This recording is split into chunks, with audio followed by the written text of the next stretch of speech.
guys, thank you for staying with us with the Goodell Multiverse. We are into part 2.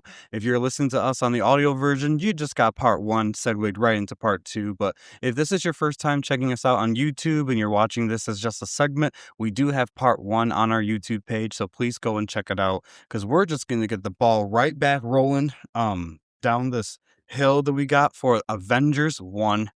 We already broke down Act 1 and Act 2. Now, let's get to Act 3. Ike, why don't you take us off on what the heck happened? All right, guys, here we go. Act 3, Avengers. Loki opens up a portal over New York City using the Tesseract, allowing a full-scale alien invasion by the Chitauri army. Did I say that correct? Chitauri? You did. Hey, Perfect. sometimes I have trouble with some of these names, bud. I remember that one. The Avengers finally come together because of Coulson as a unified team for the first time. Iron Man carries a nuclear missile through the portal. Thor confronts Loki. Hulk smashes the alien forces, and Captain America coordinates the defense on the ground. In the end, Loki is defeated, and the invasion is stopped. The team officially forms as Earth's defenders, the Avengers. Okay. So, did the ending land for you? yes, it did. There's a lot to digest in this act, guys. It's like whenever anyone thinks of the Avengers, this includes the iconic scene that everyone always talks about. The Battle of New York, big deal. Yeah, what it did correct for me for landing is it felt urgent. There's a obvious force coming through. This isn't good. Things are bad, I'll be honest with you, including Tony Stark flying the missile through the portal added that extra it needed. And I wonder if there's earlier versions of this script that didn't have that happening. Because it did feel a little shoehorned in, this nuclear bomb idea. And I think that's a swing that could have not worked. But it kind of did real well for this, And I think it was just that moment of heaven for Tony doing what he's doing. Because I'll be honest with you, I forget that this is 2012 when this movie comes out. So at this time, it's not such an issue. But after this movie, I kind of remember a lot of superhero movies or comic book movies where eventually the bad guy's scheme or whatever's going on ends up being some big beam in the sky. It's always seems to be a theme in these movies, but that wasn't a complaint until after this, because a ton of movies after this where they just did that all the time. A big beam in the sky. Hey, where's all the action? Look at the beam in the sky. You know what I mean? It just seems like there's always some whatever the thing that the guy's doing that's bad involves a beam in the sky, and always over New York City or Los Angeles. I mean, what happened? Miami is the safest place in the world when it comes down to these things. Even a disaster. We name a disaster movie, folks, where Miami gets destroyed. Yeah, good luck. So I'm moving to Miami or Chicago. You know what I mean? It's nothing happens in Chicago other than Candyman. But anyway, I just won't look in a mirror. But it's I don't know. It's interesting. I like the ending. I thought maybe I wasn't, because when it gets this big, all of a sudden alien invasion kind of feels like it's clunky and stuff. Nothing about this felt clunky. There's a few cringy moments that maybe were funny then, but they're not as funny now, but it's nothing that's actually, I put none of that into my score though, because it's still a comic book movie. Yeah. And this is where Joss Whedon though can either really ruin a project or make a project work. This time it worked. And I wouldn't say next time it does, but this time it did. Because it definitely didn't work for that crappy Justice League movie that he ended up helping finish. What a piece of garbage that was. But anyways, yeah. Well, we will get to that when we do our Justice League retrospective. Maybe we'll skip that. No, we can't. But I want to. Anyway, I think that movie we do need to do retrospective on, just to say, what do you not do in an ensemble yeah, film? But anyways, yeah. How do you mess it up when it's already how to there? mess up Yeah, one of the greatest IP that's ever correct. existed. But Anyways, he didn't do that here. no, he So didn't. this Yeah. worked. This And worked well. actually, it's because of how much this movie worked in particular that made the people at Warner Brothers say, "We That's want right. him on our Justice League." It just turned Yeah. out that was your fumble. Yeah, because and with the ending landing for me, it's that means the climax was earned. I'll kind of skip down to that real quick Mhm. just to give it a quick yes, because yeah, the climax was earned because it was just right. Like it was they did a real good job at this. I think maybe if there's one thing I could say they could have done differently is there could have been a little more fighting with Loki himself, Mhm. but we got an army that they're dealing with, so I'm cool Yeah. with that. I'm cool with that. So how about you, Sammy? Did it land for you, and was the climax earned? And what's some of your we'll go from there. Go Mhm. from there, and then Yeah, I'll let you sure. decide where you want to take it.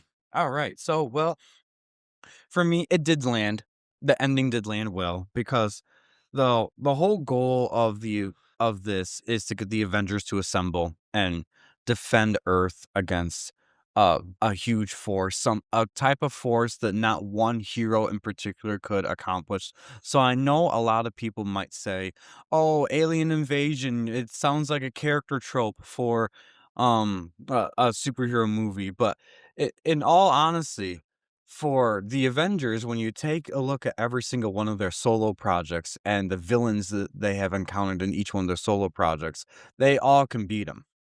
And so I don't see another way of doing a first time Avengers Assemble without saying the words Avengers Assemble, um, without doing something like an alien invasion, Hmm.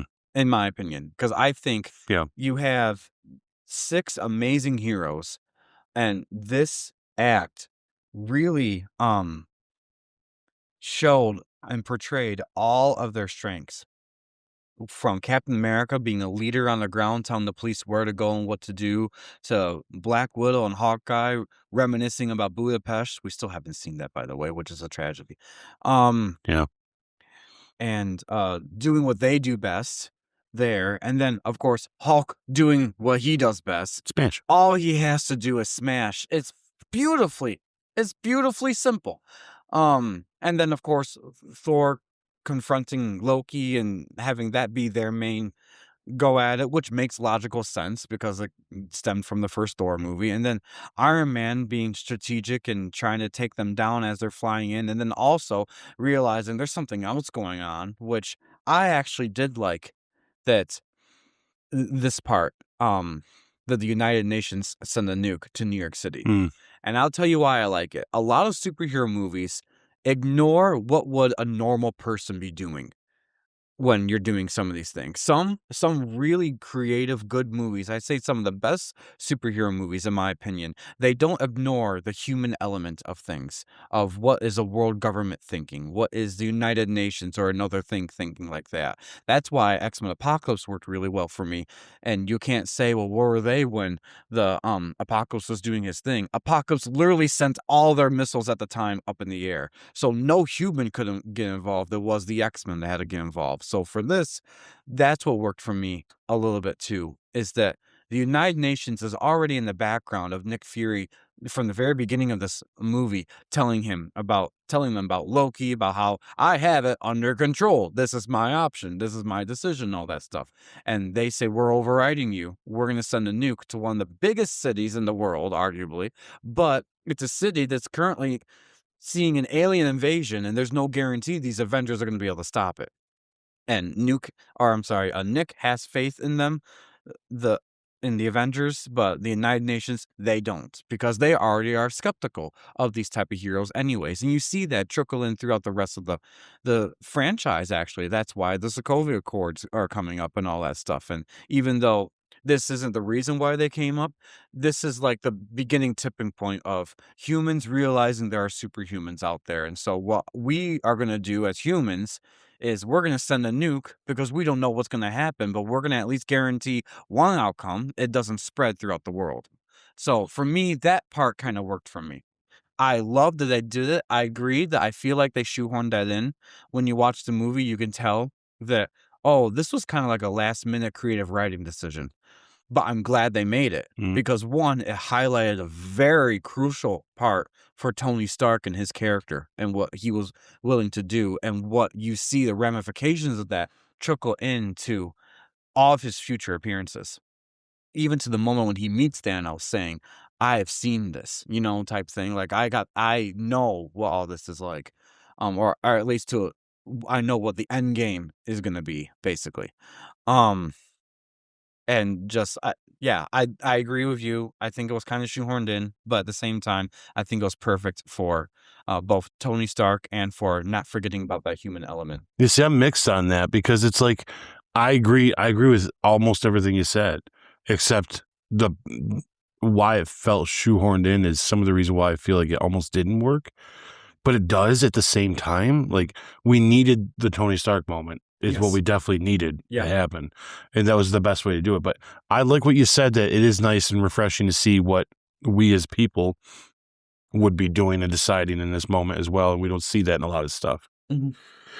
What I don't like about it is this happened on this helicarrier that happened to be a nuclear bomb that's just ready to go. Mhm. And it's like this, and the steps of getting a nuclear bomb ready to go and do this stuff is more than just a pilot making sure it's all ready to go on the ship. And just, I agree. like, it just was so like, okay, boom, boom, boom, boom. Like, it felt cheesy, but but it still works, right? So, like, that's my issue with it, where I'm like, ugh, this is ugly. In the real world But it scenario, works. I completely agree. In a real world scenario, had something like this happen, that scene would have been different. It would have been more like the president of the United States is using his thing, and then the keys are switched, and then something is going off. That would be a little more realistic of what actually happens in the world. But Yeah. I get it. They're trying to show the Nick Fury hero moment where he actually shoots down a jet, but he doesn't shoot down the right one or whatever it is. Right. Right. So I forgive Yeah, it I for that understand all part, that. but Yeah, yeah, and you're right. totally. You're not wrong there, but it does add that little bit of silliness that we get out of Joss Whedon and this idea. This shows why he couldn't do Infinity War or Endgame, though. Oh, yes. Because Yeah. that kind of stuff wouldn't fly in those movies. Yeah. And it flies now, and it still holds up. It's still good now because you can be this light in these. Because I agree with you. The idea of having the alien army and then not just being like one main bad guy is way better, because you are just establishing these guys working together. Yeah. And how else do you do it without a big mass event like this? Yes. Which is why Loki's perfect for it, because we don't need a lot of him fighting them, because we already got him already. So you don't need to spend a ton of time on him. And you spent most of the middle part of your movie on him and giving us the scary moments, so that he's just kind of looming in the background in the end. Exactly. And to me, that is perfect, because we just need this to be an Avengers movie that works. Yes. Yeah. And then we can focus on Ultron next time. Yes. Because we've already done the hard work here. Yeah. And so I get that. But that little tinge of silliness that we get, that little sloppy writing, that, the Hulk showing up out of nowhere, the nuclear bomb all of a sudden being available. I feel like the one character out of all these ones that they've kind of laid to the side is Thor in this movie. I feel like there's times they didn't quite know what to do with him. Yeah. And although the times they used him was great and perfect, but then there's times where it's like, oh yeah, Thor's here. Well, he can just go up on that thing and throw lightning at it. Sometimes I felt like, yeah, he could have done a lot more than that. You know what I mean? Like, so there's times where I'm kind of like, I think Thor was probably the hardest one. That when they sat down in the writer's room, okay, so where is he during all this? Oh yeah. I completely What do agree. we do there? But a lot of this is also pre-Thor with a sense of humor. And sometimes you come off as like, man, as much as I like Thor in his solo movie, when I watch him in this ensemble, he's my least favorite out of them. But he's not, but he is, like, just in this way he's put in this.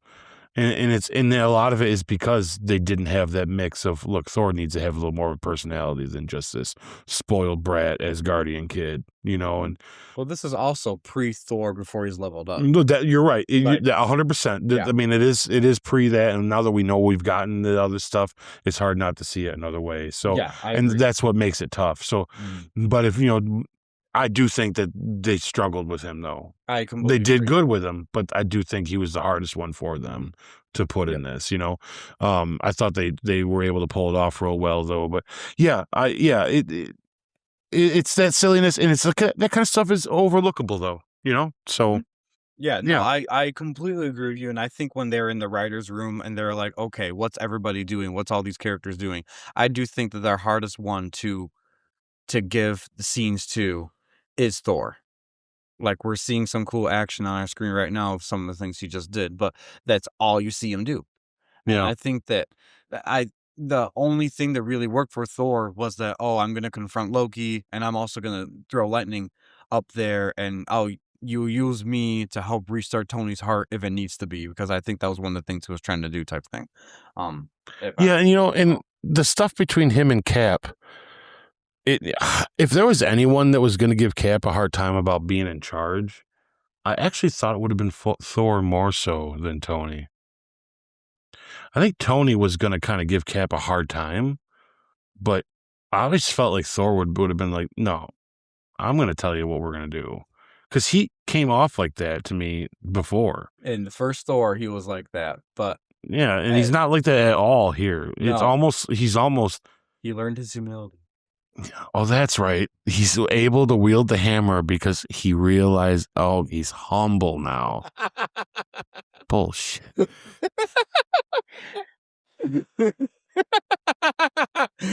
Guys, At least they're consistent. if you haven't watched our Thor, That might have lost this movie a point. Oh, no. I'm not gonna lie to you. If you haven't watched our Thor retrospective, Ah, take a moment when you're done watching this or listening to this and go back to that episode. It's just a couple episodes back. that's no. All right.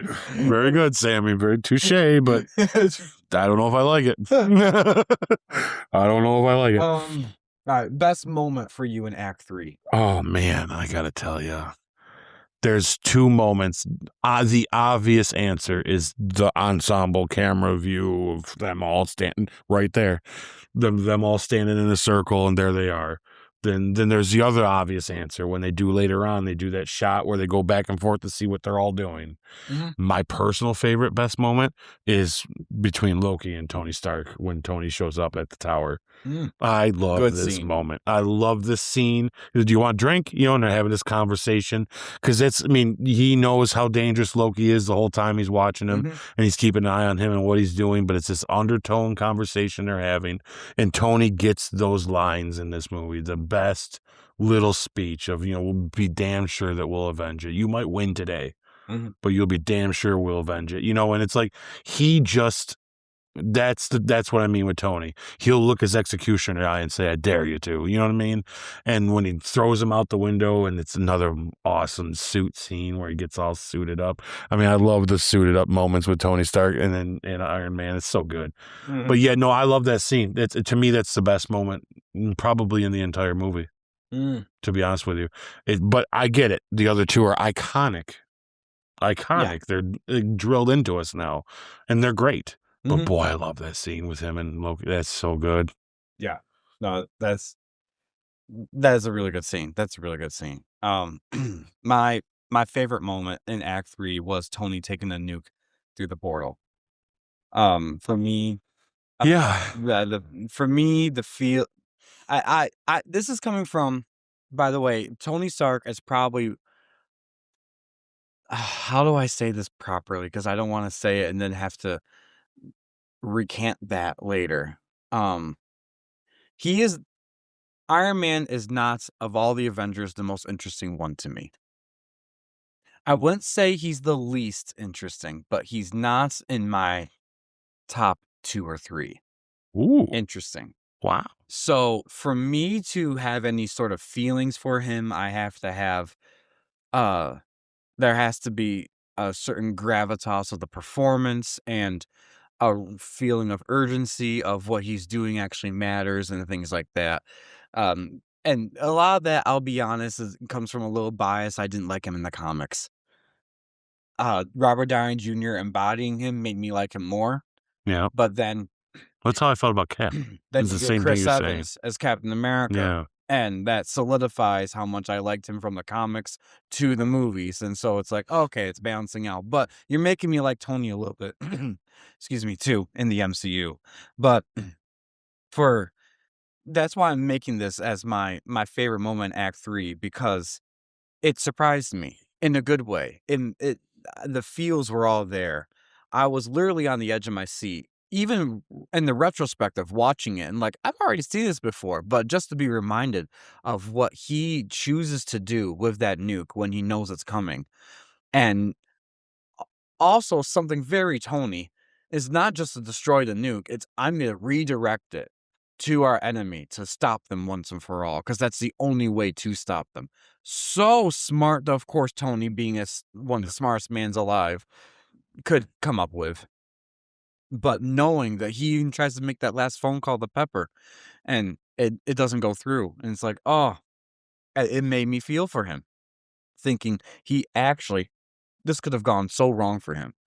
All of it could have gone so wrong, and even when he was falling back down to the ground, that could have gone wrong too. Because no human, no matter whether you're in a suit or not, could survive a thought fall like that. So it's just perfect that the Hulk caught him, then they restarted his heart, and by the way, he still has that shrapnel going to his heart this whole time. It wasn't until the next movie after this that he actually gets that fixed, but anyways, it's, I will label this as my favorite moment in Act 3. Um I'm surprised to hear you say that he's lower on your interesting characters, to be honest. Uh, because definitely for me, this is Tony, right? Mhm. Yeah. Like he's not supposed to be alive. Mhm. And when Cap says, that's a one-way Mhm. ticket, Yep. and he basically is like, yeah, I know. It's like not only spoiler alert, does it lead up to eventually what he ultimately does for Mhm. everybody Yeah. anyways, you know? But like Yeah. he's in his mind still at this moment, after going through what he went through in the first two movies, he feels like he's on borrowed time. He should have died in that cave. Yeah. I think that's why he's always been he is one of my probably my second favorite. Mm. And I know this cliche. Everyone says, "Of course he is," but guys, look how good it is. It Like, is good. I mean, you can all call me cliche and a shill for it all you want, but there's a reason why Robert is who he is for this, and why it's worked so well, which is actually some of the reason why I'm really worried about him being Doom. But we'll talk about that in our other stuff when we get there. But like he just does so well in these moments, and he's one of the better actors in this Mm. ensemble. He is. And it shows when these moments happen. Like when you see just his face and he's able to convey that emotion and what's going on. Yeah. And of course, him going through the portal and seeing what he sees and all that sets up for so much later coming, right? Mhm. That once we get to those movies, we'll look back on and realize it's a big deal. Because now it's a guy that not only did he survive this, but he survived what he survived before, he survived this, and now he's seen the future. Mhm. Really, ultimately, he knows what's out there more so than everybody else does. And I love it. Like I'm glad you like it though. I'm glad it for someone that has him a little lower on your list of the most interesting. I'm glad this stuck out to you though, because I think you're gonna feel that you're gonna like him more now during our retrospectives as we Mhm. go. I bet you by the time we get to Infinity War, he's gonna be number 2 on your list. I bet you. Yeah. Because it's like because that through line that we're able to talk about differently now that we've seen it, right? Mhm. And we're going through them so quick. It's such a different watch than waiting years or months. So I think you're going to see that, we're going to see this thing culminate and bloom, Yeah. which is I have same feelings that you did like about Captain America. I didn't like him as a character in the comics at all, Mhm. but these movies, oh my God, like Yeah. he's probably my favorite. And he's amazing, it's like, but so isn't Tony, and they all have their own thing. But yeah, I'm glad you felt that way about that. That's good. Well, That's good. I had to, and because I said that, and I said, "Okay, Sam, write down real quick all the Avengers and make that I had on my list in my head to make sure when I see it on paper, does this look right?" And this does look accurate to me. I have, for me personally, Captain America, of course, is number 1. I have Thor as number 2, and then Iron Man is number 3. So he is Wow. within my top 3, but he's not my number Yeah. 2 or 1. then Black Widow, Hawkeye, and Hulk. Yeah, I think we're the same. Just flip around Thor and Thor into Iron Man. Mm. Because Yeah. I do care about Thor too, but I've always found that that I found the heart of the story really with Iron Man. Some of my favorite scenes are between him and Captain. Yeah.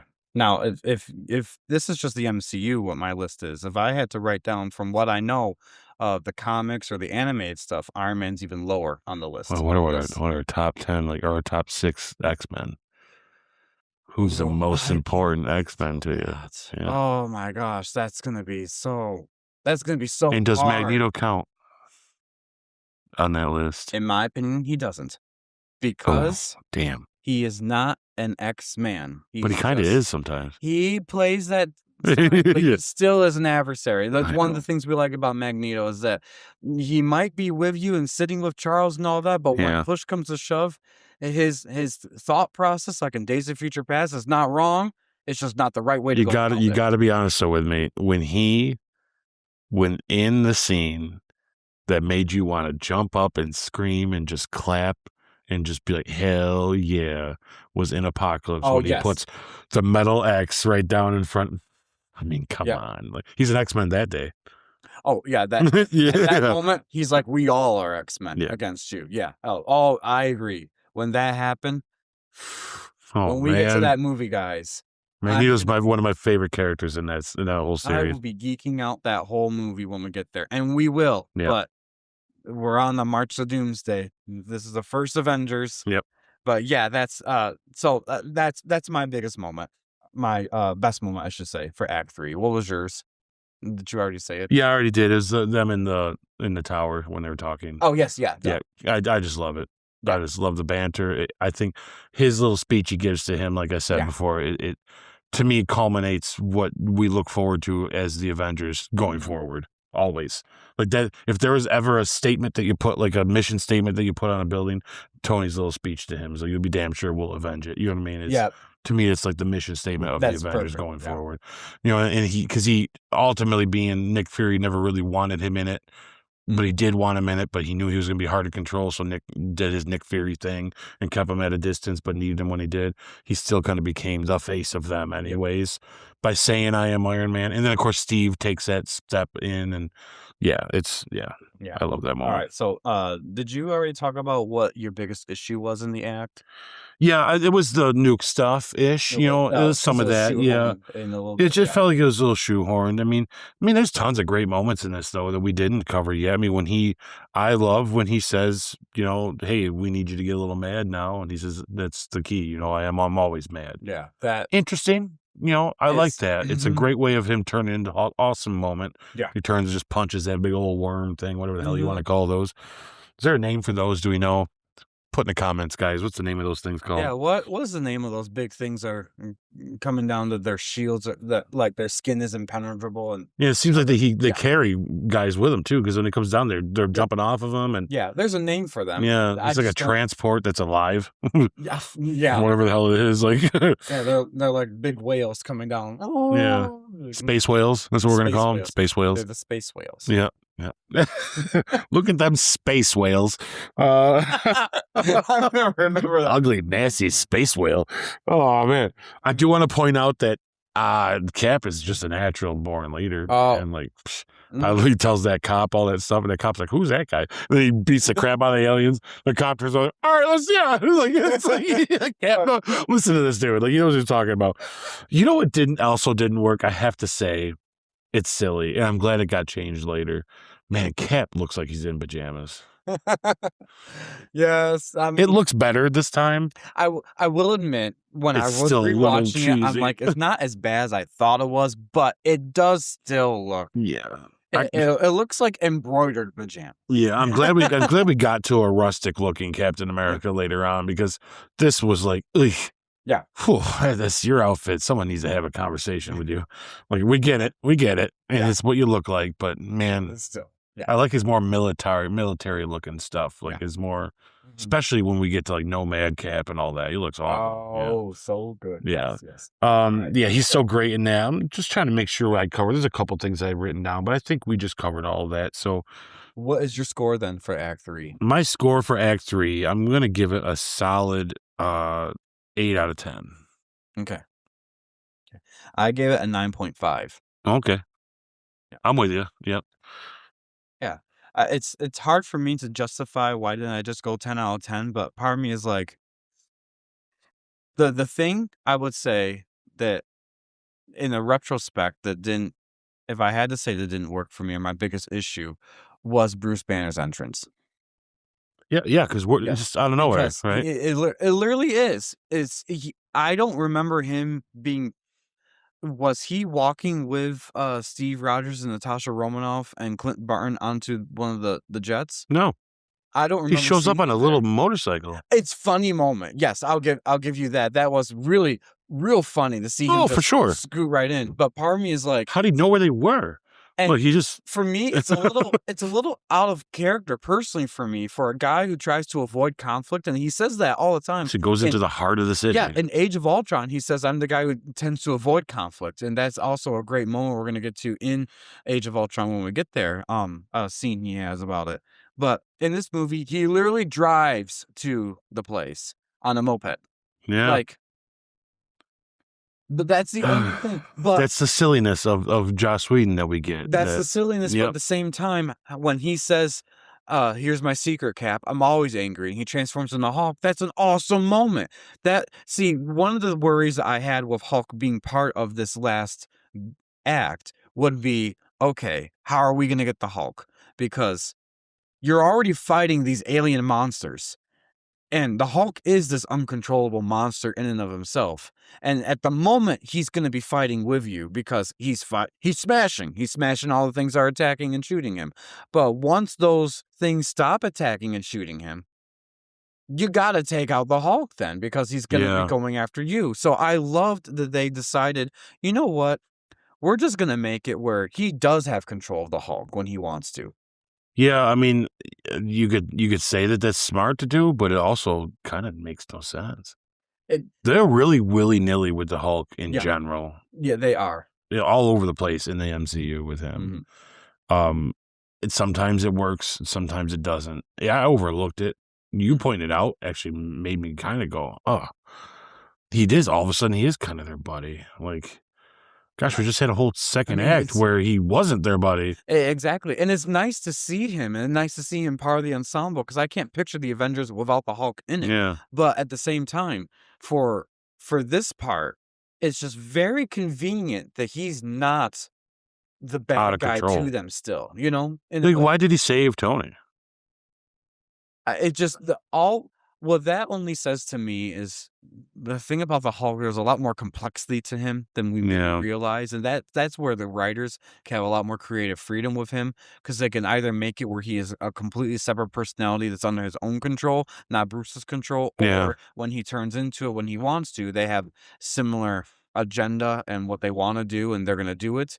And he stays the Hulk, and he stays like the good version of the Hulk this whole time, which is cool, and it's nice to see. I actually like that version of the Hulk. I actually forgot that was the Hulk yelling at Tony to woke him up. That's right, yeah. It wasn't Thor using lightning to help Star's heart. It was literally the Hulk doing that. You know, and it's funny, in Thor Ragnarok, they actually explain that better with him, like, what he's like. He's kind of like a big kid in it that's angry all the time. Yeah, and dare I say, because I know I'm trying to remember everything that happened to him in Age of Ultron, but we're going to get there when we get there. The time that I think that they really write the Hulk well is Ragnarok. Yeah, I agree. Yeah, Like, I agree. Yeah. separating him from Bruce and then making it where we liked seeing both of them when we saw Well, it's the first time we realize that there's a competition inside of him. So I guess more so than we're seeing now. Like, we know it's kind of the truth now, obviously, but they're just so willy-nilly with it where it's like, well, we're just not gonna the Hulk's gonna suit us for our story. Yeah. And it works.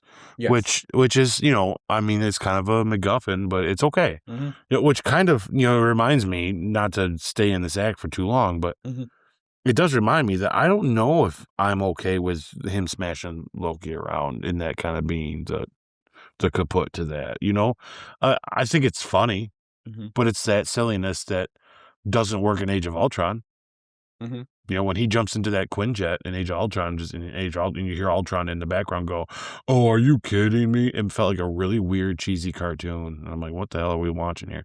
We'll get there to that, guys. I'm jumping far ahead, but I'm only comparing it because we're talking about the same. This is the same director, so like it's like the same kind of feel. You know, the Ultron has this same kind of feel, and that's what this felt like to me. This felt like a comedic moment that didn't quite work, but yet didn't ruin anything either. Mm-hmm. You know, him just grabbing Loki and tossing him around and doing that. Yeah, it's funny, but was that really the end of how, oh, that's just, we got him now? Mm-hmm. It's like, yeah, I don't know. I don't know. It felt a little bam, you know, once it was done. So yeah, that's kind of why it got a 8 out of 10 for me. Yeah. So No, I get it. Yeah, totally. That's the only thing that I would say that stuck out to me as, what did this really work?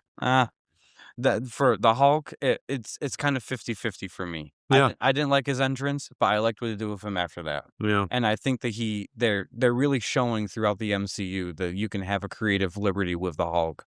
As long as it's telling a good enough compelling story, I can overlook how they're writing him sometimes. yeah. But um yeah. Boy, I That- wonder how they're going to make his kid. Like, what's he going to do? All right, moving on. anyways, guys, post credit scene. What happens in space?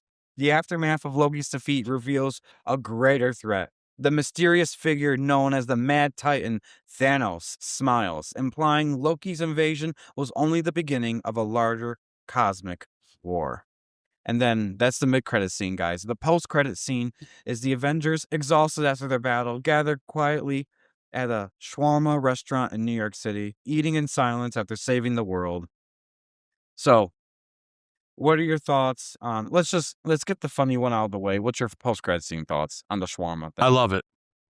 Why I love it is because through the MCU at this point, building up till now, every post-credit scene is important and serious, and it's moving forward. And now that we've got the Avengers, this is almost like Marvel and them even going, "Whew, we got that done," and they're all sitting down having dinner. It was like a meta look into like them relaxing after a crazy time, and I enjoyed that. Did you know that was improvised? That Yeah. was scene. Yeah, It's if I remember right, and please correct me, internet, if I'm wrong, because I don't want to get it wrong. But this is just in between takes, and they're having lunch, and they're like, "This looks perfect. Let's just film them eating lunch." Yep. And they did. It's like, and it compliments to the writing when he's Mhm. like, "I want to get shawarma after this." In the middle of the battle, "I want to get shawarma after this. I've Mhm. never tried it. I'd like to try it. I don't even know what shawarma is, guys." It just, yeah, Yeah, no, I like this because it is like that sigh of relief, even for the MCU itself. Like, hey, we finally gave you the Avengers movie, and they're all like, "Oh, phew, yeah, just yeah, relaxing." yes, yeah. It's kind of it was like a cap on that. I like that. Now the mid-credit scene. Yeah, so it's good because there's a big bad out there that it's something bigger, but I had no idea who this is. Mhm. You know, I'm not a comic book guy, so I'm like, who's this guy? And so for me at first, it was like, okay, there's something big bad coming. As I noticed all my friends and people around me going, whoa, losing their crap, I'm like, okay, this got to be real big, right? Yeah. So I say it did its job because to lead up. I mean, how many years until we finally get Thanos? Really? Yeah, well, to me, I would say this was very ambitious.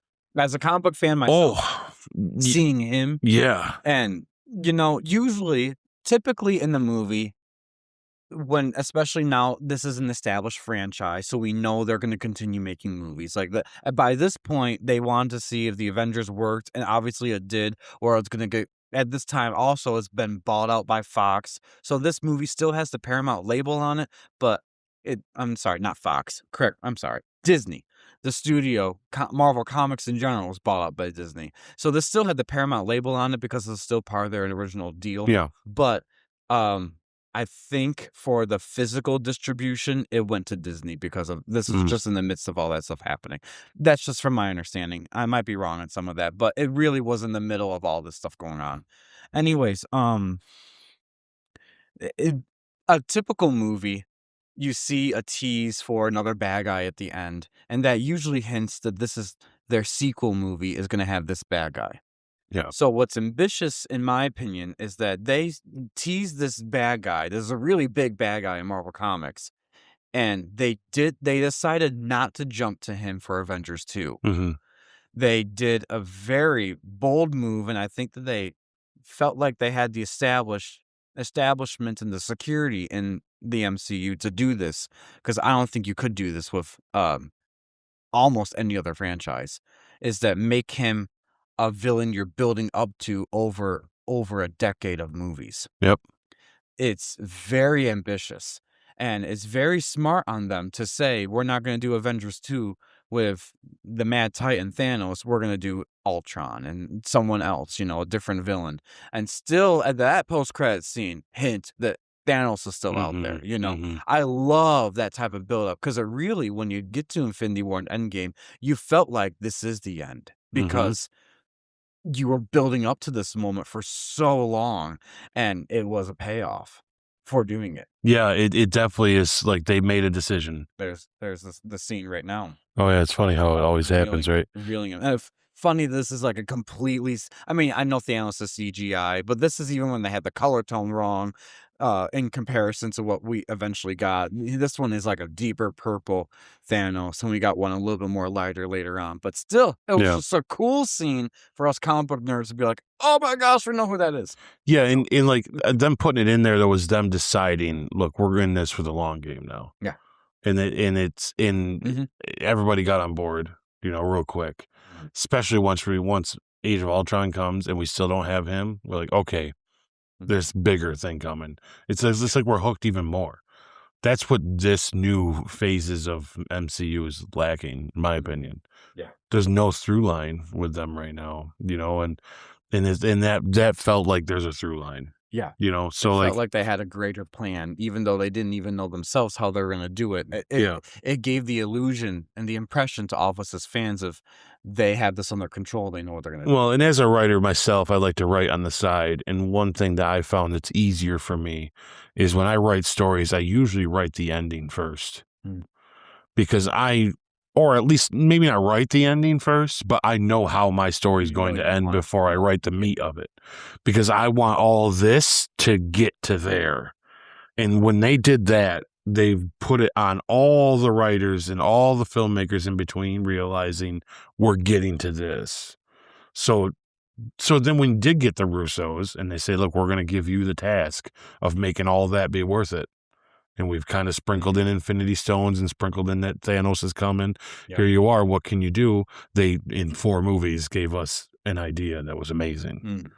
And, obviously that's not what we're doing now with the MCU. And that's what scares me is they're flying by the seat of their pants again, but they shouldn't have to be. Yeah. But they are. Exactly. And they've done this to themselves with their decisions they've made. But yeah, no, this, very ambitious, very big. Works for me 100% though. Oh, yes. How important to the MCU this is? Very huge. Important. Hype level, 100%. 10 out of 10 for me. Yep, same. 10 out of 10. All right, now guys, we're gonna get into some character deep dives. Yep. And for the Avengers movie in particular, this big ensemble, we have to break them down by character and what our thoughts were of each one of them. So yeah, I might be quick on a few of these, but yeah, let me see where my note is for that. There it is. I don't want to mess up. Okay, so the first one we have on our list is Samuel L. Jackson as Nick Fury. What an asshole. This guy, he is just he just, every decision that he makes is just, it's always backdooring behind someone's back. I like him as Nick Fury, though. Don't get me wrong. I think he's great. He commands the scene. I love that when the guy's like, oh, we don't have navigation no more. He goes, is the sun coming up or whatever, or going down? He goes, yeah. Well, he goes, then point it east. You know what I mean? Like, he just knows like what to do. Like he, I just, his character in this still does show that there's a lot of backstabbiness. Yeah. But I will say, for when it comes down to him playing Nick Fury, I mean, gosh, man, like you can't pick a better. Yeah. I mean, he's another one of those actors, like we've talked about in all these other movies, that brings gravitas and importance to the movie and gives it some sort of, a bigger feeling of what it really is, and I'm actually very sad that he's not utilized better in the future. It's too bad that the best of him we get is in these first couple phases, and then it just kind of turns into, where the hell is he even right now timeline wise? Yeah. So it's like, and how important is he, right? But in this, it felt more important, and it really works, and I like him in this. So how about you? What do you feel about that? I wrote down he delivers.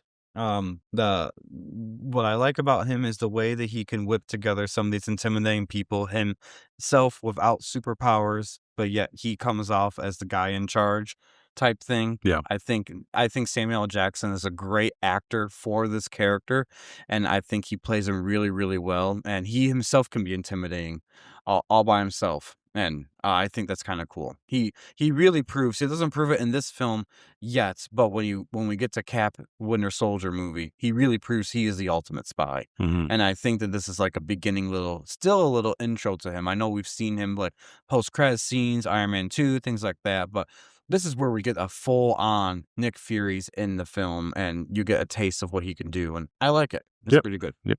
All right. Colby Smulders as Maria Hill, the newcomer for the franchise. What are your thoughts on her? So I don't have too much to say because we don't get a ton of her in this. We don't. No. I think that she, I was surprised when I first saw her. I remember when I first saw this movie, I had known her from How I Met Your Mother, Yeah, me too. and she's okay in that. You know, I'm not a huge fan of that show, but it was a fun watch. But she's okay in that. This showed me that, oh look, this she's an actress that is actually getting some attention. You know, Yeah. and it's funny because she actually is now in Shrinking, that I watch on Apple Plus, Mm.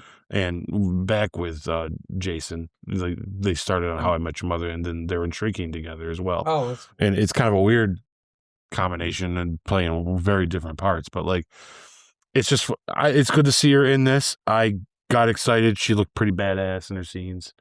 You know, so like I was looking forward to what they're going to do with her, Yeah. and not happy with what they ended up doing with her, but I was looking forward to where it was going to go. So yeah, No, not much to say though, because we really didn't get a ton, you know? I completely agree and echo everything you just said, to be honest, because I only knew her from How I Met Your Mother, and that's a very comedic TV show. Yep. And she plays a great job in that show, of course.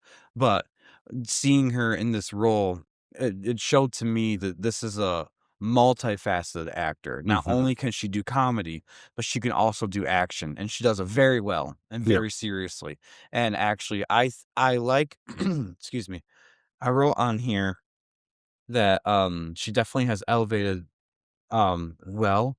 I thought this was a great way of introducing her. Yeah. She isn't this big of a character to in a solo movie having to introduce her kind of like how we introduce Black Widow and Nick Fury and stuff like that, but she's great of a character in to introduce in an Avengers movie. Yeah. And I will say I don't like her in the comics because she comes off as very like I'm a woman trying to be a man in charge type thing Oh, in the comics. Whereas in this one, she understands that I am second in command and she doesn't play up that part. So I like the MCU version better than the comic version of okay. her. Well, they're not cramming some sort of political Yeah. statement down your throat. Yeah. And even Yeah. so, to a degree in the comics, she she's just unlikable in the comics. They make her where she has to because Nick Fury is gone in the comics and she takes over as Nick Fury, overcompensate that I can do this Oh, wow. to the Yeah. point where it becomes very obvious that she does some things in the comics that she does it on purpose to show that she's powerful, that she Gotcha. has the Yeah. power. And I think it was a way for maybe it was like a little metaphor thing on maybe the writers were thinking something along the lines of women have to do things 10 times harder than a man, so they're gonna display it in Maria Hill taking over Shield. Mm. But it really is unnecessary. I find it a little bit unnecessary. And in the MCU, I actually like her in the MCU. Cool. So there you go. Anyways, let's next person is Greg Clark as Phil Coulson. Yeah, I think this guy's great as this role, you know, and he's had many times throughout the other movies, he's had great scenes where he's talked about stuff and how he says things to people, you know. It's too bad that his best scene is him dying. And it was unnecessary and didn't need to happen.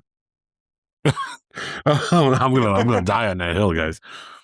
Yeah, no, I liked him in this, and his sacrifice was good. Like it was like he did it was not out of character for him to do what he did. Yeah. For sure. Yeah. All right.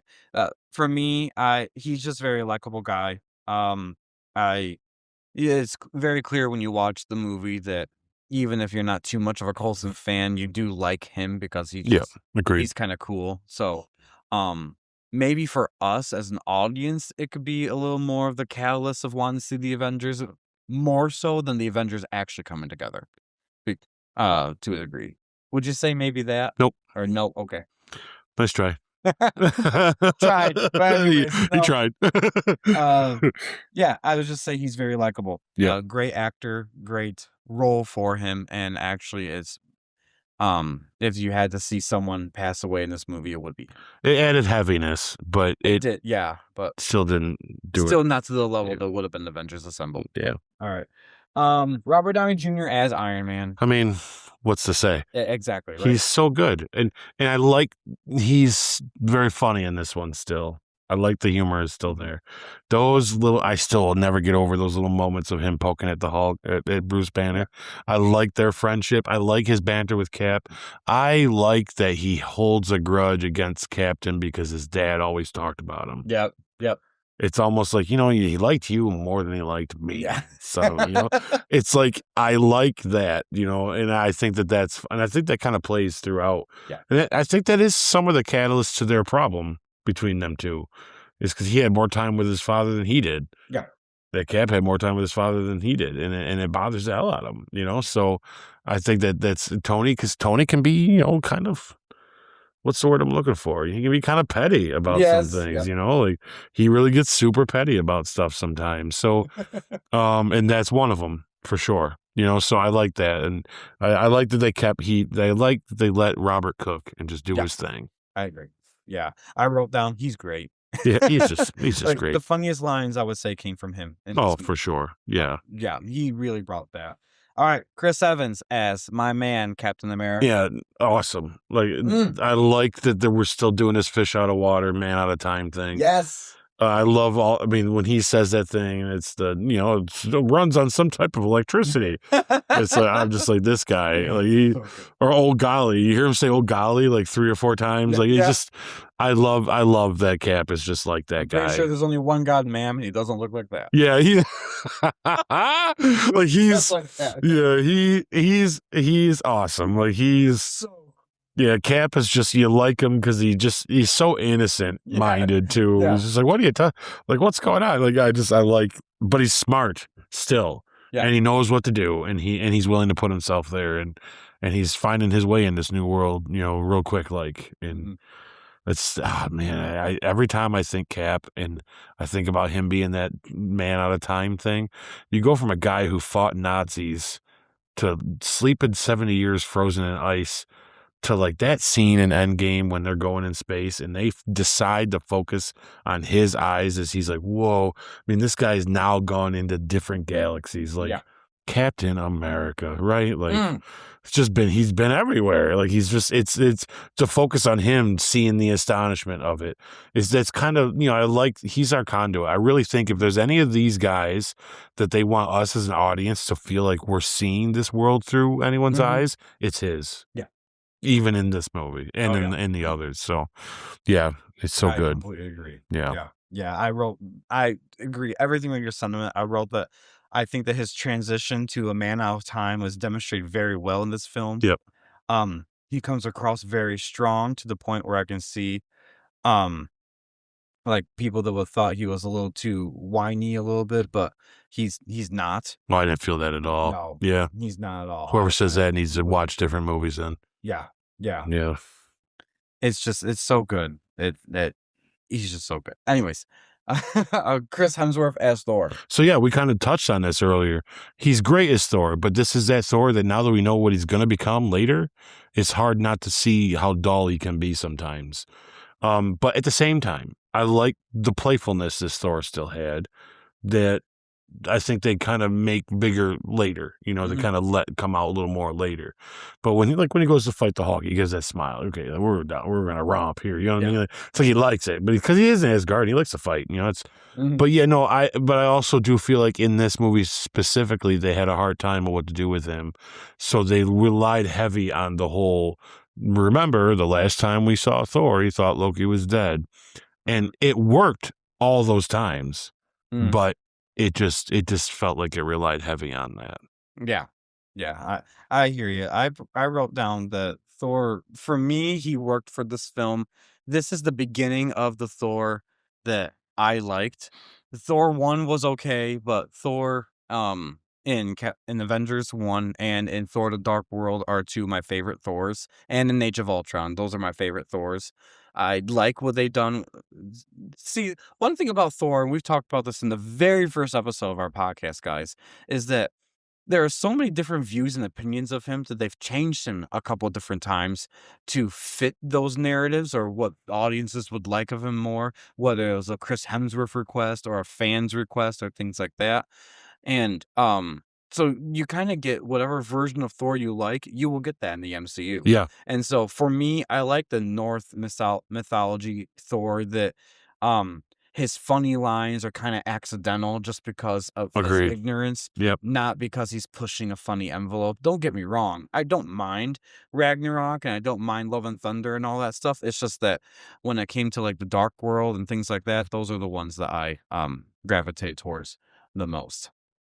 So, all right. So, Scarlett Johansson as Black Widow. What are your thoughts on her? Yeah, you kinda alluded to this earlier. She's awesome in this movie. Mm. I will dare say probably the best we ever get of her. Mhm. Um, not that she's not great in Age of Ultron. I Mhm. think she's great in Infinity War. I think she's great in Civil War. Yeah, yes, yeah, I don't know. Shouldn't do a lot. Shouldn't do a lot. Let's be honest. Okay, I got you. She's not bad. Yeah. Yeah. She's not bad. But and she's good in Endgame. Obviously, is a big deal in Endgame. Yeah. But But with this though, like this is what a way to just be like, look, let's just give her room to do her thing, mhm. and let's make her important, and not just be the Black Widow, but she's important to everything that goes on in this. You know, Mhm. I enjoy this. I love that in the New York City battle, she's not just a person like doing things. She's jumping and grabbing these things and flying around with them. Like she does some things where you're like, oh wow, this is something that so this person needs to know how to do this stuff. Yep. She proves her stay in the Avengers for Oh, sure. yes. And I know that they have stunt doubles for all these things and Oh yeah, yeah. of course, but you got to give it to Scarlett Johansson for being willing to learn enough of this and carry this type of character on for so many Yeah, I years. think she's done a lot. I know she didn't do all of her own stunts, but Yeah. she has done quite a few though. Yeah. Like she has gotten her hands pretty dirty Yeah. when it comes down to doing these stunts. So Yeah, no, yeah, I agree, and she's very well handled in this movie, and I completely echo your sentiment that I think this is the best she's ever done yeah. as Black Widow, Yeah. I honestly. mean we do get great moments later. I don't want to take away Oh, from what we get, exactly, but but this is for a some of the best full stuff. overall Yeah. movie, I mean, this is black dripping with the Black Widow from the comics Yeah. that everyone loved of Black Widow. Mm. So, Interesting. yeah, and like I said in the very beginning of this, retrospective. This is my hot take in Iron Man 2, guys, was that I would have cast someone different as Black Widow. Not that she was bad, but I just had someone else in mind. This movie corrected that for me with the performance that Scarlett Johansson was able to do. Yes. Yeah. If they didn't do this, Yep, I'd feel the same way. yep. But now that we've gotten this, it's like, oh, that's You're like, why she I works. wouldn't want it any other way Yep. now. Yeah. I wouldn't change her if they asked me to. Yep. All right. Jeremy Renner as Hawkeye. So Jeremy Renner, I mean, yeah, this is great. This is probably some of the best Hawkeye we get too, to be honest. I mean, he's so good in this. Like once he's able to be the good guy again, finally, and it makes up for it because like, you think sometimes with that spot, you think, oh, he's the bad guy most of the movie, and then he's the good guy towards the end. You don't really get a lot, but they still gave him enough. And his superpower is real silly. You know, he just doesn't miss things. He's not even looking at some of them. It's like, okay, come on, guy. You know, like, so is it a superpower? Like, but it is, right? Like, technically, she's the only one that doesn't have a superpower, right? Because you're not telling me this guy's making these arrow shots like that, and there's not some sort of extra, extra like sense going on, right? There's got to be because that's impossible. Impossible. It's funny when people think of Hawkeye and then they think of like DC's Green Arrow. They're Right. basically the same, just in two different. I would say that this Hawkeye has more validity to saying he has superpowers Right. compared to Green Arrow. I mean, it's gotta be. Honestly. It's gotta be, right? I mean, it's unsaid, really, because Yeah. she doesn't have any superpowers, and it's clear she doesn't. Yeah. But come on, look at so many shots this guy's making. Like, no, dude, I don't care. Because even in Daredevil, he's got superpowers. You know what I mean? Bullseye. So, like, come on, like this is like That and would be a battle I would want to see. Hawkeye wins. Look what Hawkeye does. Doesn't even have to look. Oh, some of the things that Bullseye does is like, ooh, I don't Yeah. know. He'd give him a run for his money. Hawkeye, Like, yeah, I guess. Hawkeye could do great with a bow and arrow, but Bullseye could do great with anything he could. Yeah, I think that's what Hawkeye might have over Bullseye, but over Bullseye though is you take away something to throw at each other. I think Hawkeye whoops his butt. Yeah. Physically. Yeah. I think Hawkeye whoops Daredevil's butt. Physically, yes. I think Hawkeye could take Daredevil. That's a strong statement. I think he could. Because I think it would come down to it, let it happen, and see where it goes. Hawkeye comes out in the end. Because Hawkeye would take that weakness he's got and go right against it. Mm-hmm. Yeah. So the next person would be Mark Ruff. Oh, wait a minute. Actually, I'm gonna say one more thing before we jump into the Hulk there. When I was thinking about Hawkeye in this movie, and I was thinking it's quite a shame that like 70% of the movie he's brainwashed, but I think it plays to a strong suit about Hawkeye himself that if it's him against the Avengers, he holds his hand pretty well against some of these characters. Oh yeah. Now, granted, he's not going face to face with the Hulk and face to face with a couple of them, but strategically, knowing what to do to distract someone so he can do something else here and he's smart. all that, if anything, it proved I wouldn't say he can take on the rest of the Avengers, but he has a standing fighting chance at least. And that's really cool in a retrospective way of thinking that, wow, Hawkeye, he's really that great of a character in that regard. Yeah. But anyways, to move on from him, Mark Ruffalo as the Hulk. Yeah, this what we got is great. You know, I like their first meeting. The dialogue that they have when they're on the helicarrier is good. Yeah, I will say that this is better than what we'd have gotten from Edward Norton. Mm-hmm. And that's not saying anything bad to Edward Norton because I think he's a phenomenal actor. I just don't think he would have given the seriousness that this character needs in this type of movie. Mm-hmm. And I think Mark Ruffalo gives everything he does. He goes 100% a lot, Mm-hmm. and it really shows. And to be honest with you, I think that's why it worked between him and Tony so much because him and Downey are so good of actors. Because Mark Ruffalo might arguably be the best actor that is like a mainstay on the MCU. When I say mainstay, I mean like the one that's a reoccurring. Yeah. He's probably the better actor out of all of them. He's made probably the best stuff outside of the MCU than any of them have. Because he really is. I mean, I don't know if you've seen a lot of his stuff, but there's a lot of things in him that he's just really good. And it shows, you know, he's kind of one of those actors that brings that little bit of gravitas to it too, that is a bigger part, you know. I just wish his character had better writing for it. Or like at least direction, because the writing for his character usually is pretty good. It's the direction of his character that we're still kind of like, oh, the Hulk is kind of just, it just works when it works, right? But no, yeah, I think for Mark Ruffalo coming in though, I think was smart. Probably one of the best recastings, to be honest. Yep. And I didn't even think about it. You know, very much like with Rhodey before.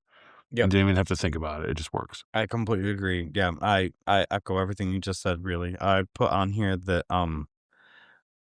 both as Bruce and as the Hulk, I think Mark Ruffalo fits the role so much better. You know, that brings a question up. Just a quick little sidebar. Where is Rhodey? You know, that is a very good question. All this stuff is going on in the first Avengers movie. Rhodey's not present. Yeah.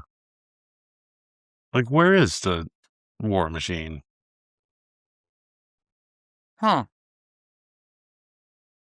If anyone out there in the interwebs has an answer to this, please leave in the comments below. We will read it, and we want to know. Isn't that interesting, though? When you think about it, like, I can't think of, is there anything in this movie that says anything about where he is?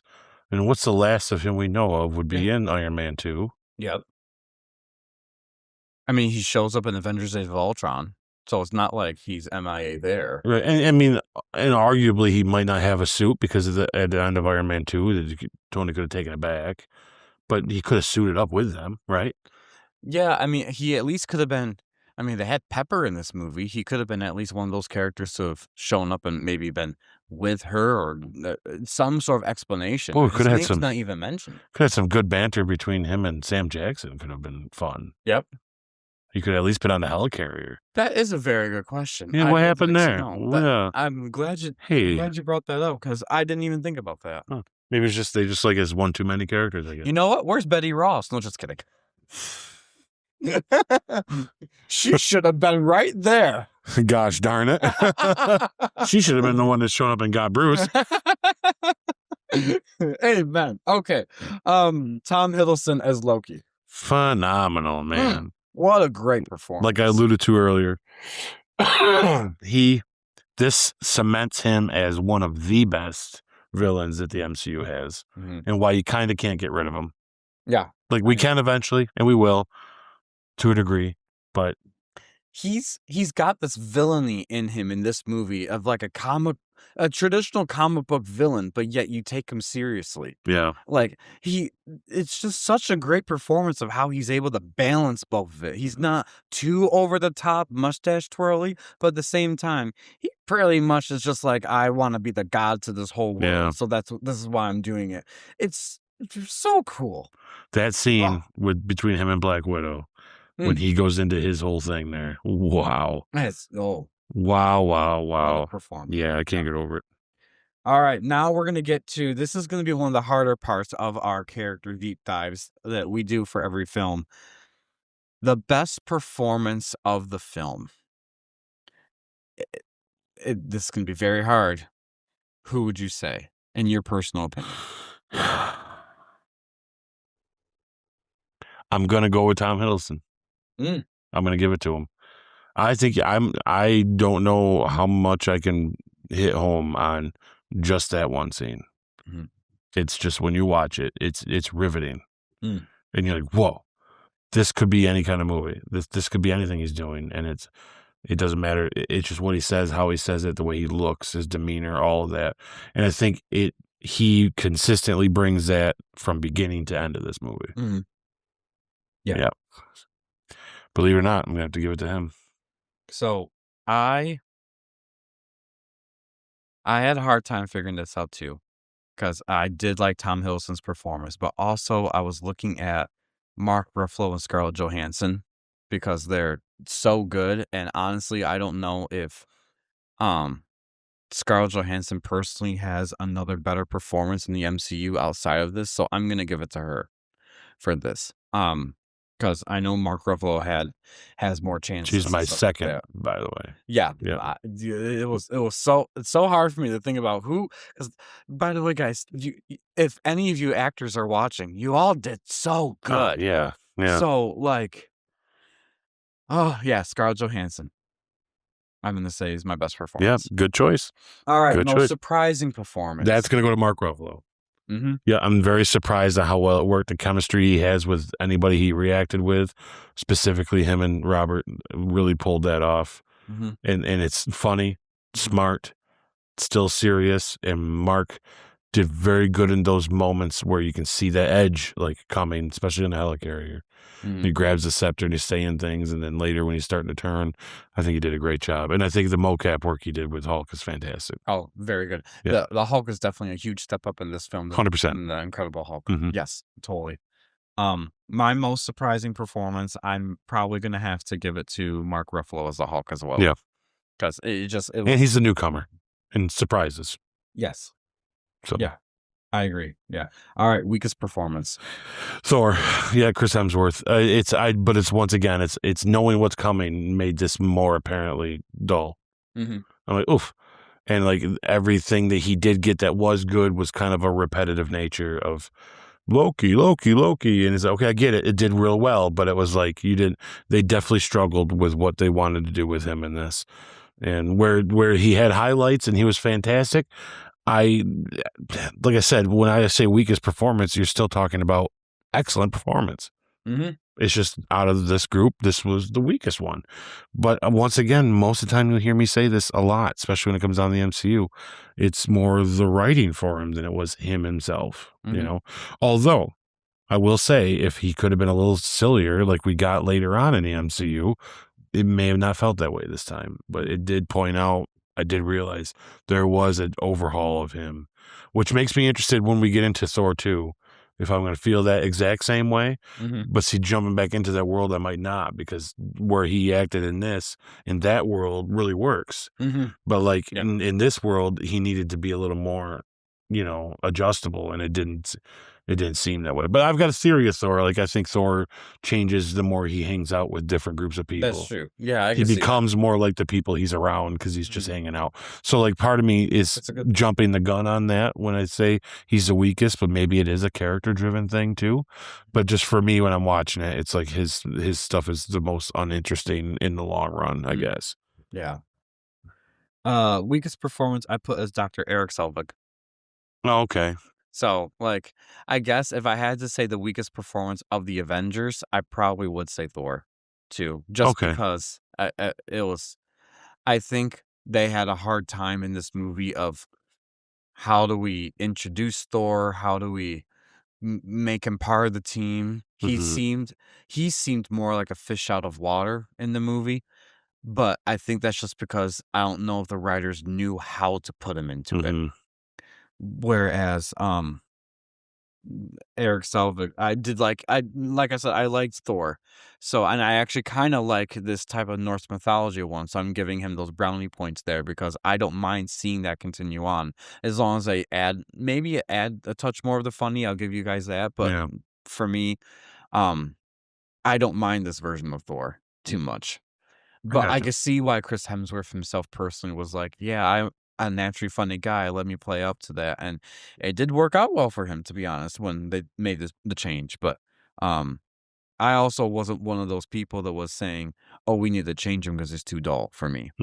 So anyways, that's just me though. Okay. Yeah, casting wins or misses for you? I think that across the board, there's no misses. No, I agree. No misses at all. I can't think of anyone that could play. I mean, maybe there's a couple actors or characters here and there where any Joe Schmo could have been in there, I guess. But I mean, Selvig is the only one. When you said his name, I almost forgot he's in the movie. Exactly. As little he's in it. So it's almost so incomprehensible. It almost didn't matter. So it's like, yeah, I can't think of anybody I wouldn't put in these parts, Yeah. So, which means it's all a win all the way around. Exactly. Yeah. The only if I had to write down names, I'm gonna put the two newest actors to the MCU, Mark Ruffalo and Kobe Smulders. They were great castings. Yeah, great. Yeah. Yeah. There's nothing about it that made me think, oh, they shouldn't have been there. Yeah. Like, all right, missed opportunities or wasted potentials of the cast, or even, I don't know if we should say the story yet because we're gonna get into that next. But the cast. Yeah, I don't. Thor's my big one. I do strong as I have it written down. I just wish there was a little more there. It's more apparent when you get to the fighting scenes in the city. When you're like, Thor's just kind of there. I think that's how I feel about it. So it's a missed opportunity, I think. Yeah. Maybe some wasted potential where that could have went. I can agree to that. And I think that kind of adds into like with the Hulk smashing Loki around, kind of makes me feel like there's a wasted opportunity for a good scene of them taking him down themselves together. But it's just the Hulk kind of goes and does it and ends up being a silly scene. I think I would have traded that silly scene in for like a scene where Loki is trying to fight them and he just gets overpowered. Personally. So I see that. Yeah. I didn't have anything written down for this one. I didn't think there was, character-wise at least, I Yeah. didn't find there was any wasted potential for that part. But I do agree to your sentiments of Thor. That they could have, had they changed his personality just a smidge, maybe they could have done some more stuff with him to make him more Mm-hmm. part of it. But like I said too, I think that one of the strong suits about the Avengers and kind of what we talked about in the history of the movie is that all these characters are so different, but yet they'll come together. So I kind of like that Thor might seem like a sore thumb being stuck out there, but obviously he is a god of all of them. So it's Yeah. like I kind of would have expected that a little bit from someone like him.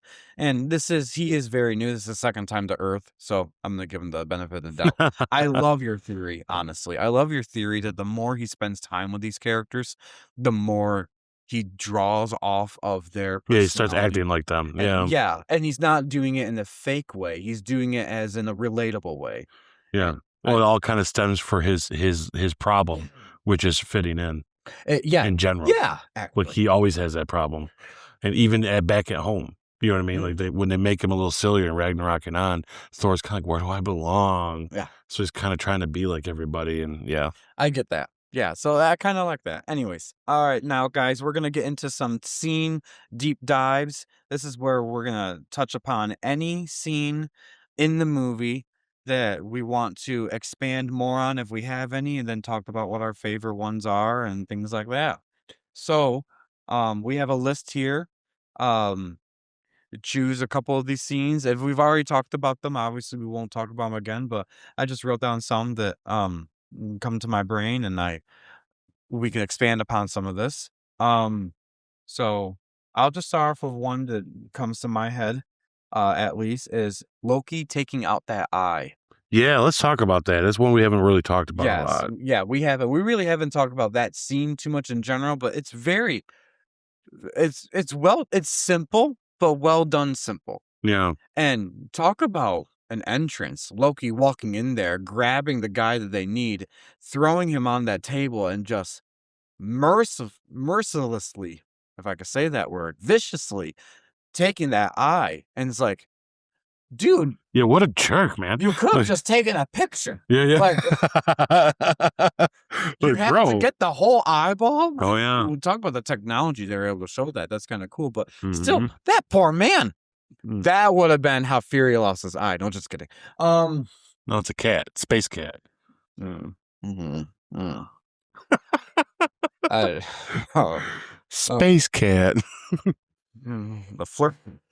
Anyways, no, that is a cool scene. Yeah. I actually think not just Loki taking the eye, just that whole scene of him saying, "Bow to me," and he's his scepter smashing on the ground, making a ripple. Then he duplicates himself all over, holograms himself all over, and says, "Kneel." It's like, Yeah. that's so cool. Yeah. Very, That's- very that's- intimidating. Yeah, and what I love is the older man standing up, and it's Yep. just a reminder of, because Loki's giving this big grand speech of, "You're all made to be served," like Mhm. this.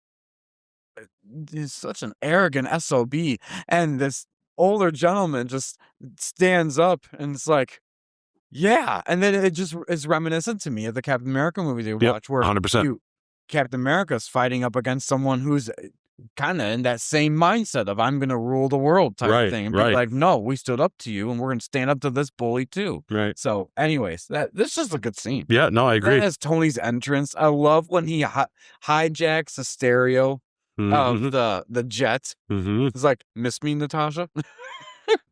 Like, of course, Yeah. Of course. course. Yeah. Anyways, so is there any scene that you wanted to expand upon? Well, I was looking here. We kind of covered a lot of these real well. Yeah. I will say we can talk a little bit about the circle team shot there you got written down, because I think that also encompasses like the rest of that goes on, like after they start fighting. It shows another like really cool shot where they go from one character to the next of what they're doing.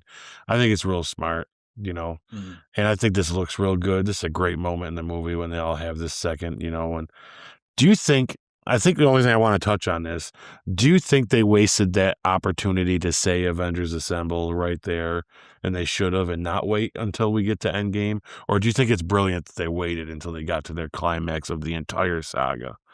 I think, for me, I think it's brilliant. I do too. This is where I come out for that. In this movie, I don't see where saying Avengers Assemble would have been a natural fit because they're still trying to become Avengers. Yeah. I like that at the end of Age of Ultron, he says Avengers and then it cuts to black. It's like, oh, and I think they did that on purpose. And you even see in the bloopers when they do He's it. like, He's like, ah, yeah. and then Black Widow jumps in the back saying, "Assemble!" Yeah. I think they're doing that on purpose because they realize, oh, he never said in the first movie. We're gonna tease it in the second one, and when he does say it, we're gonna make it a major moment. And so when we as fans in the theaters for Endgame, we're gonna do the same thing, guys, in September when it gets re-released. When we're in the theaters, we're gonna be like, "Whoa!" when he does it again, just because it's such an epic scene, an epic line. Be like, finally, we got it. So, yeah, I'll never give over him saying "assemble" and Thor just being like, "Ah!" Like Thor just gives out the biggest Viking yell. You're like, I could have waited a moment.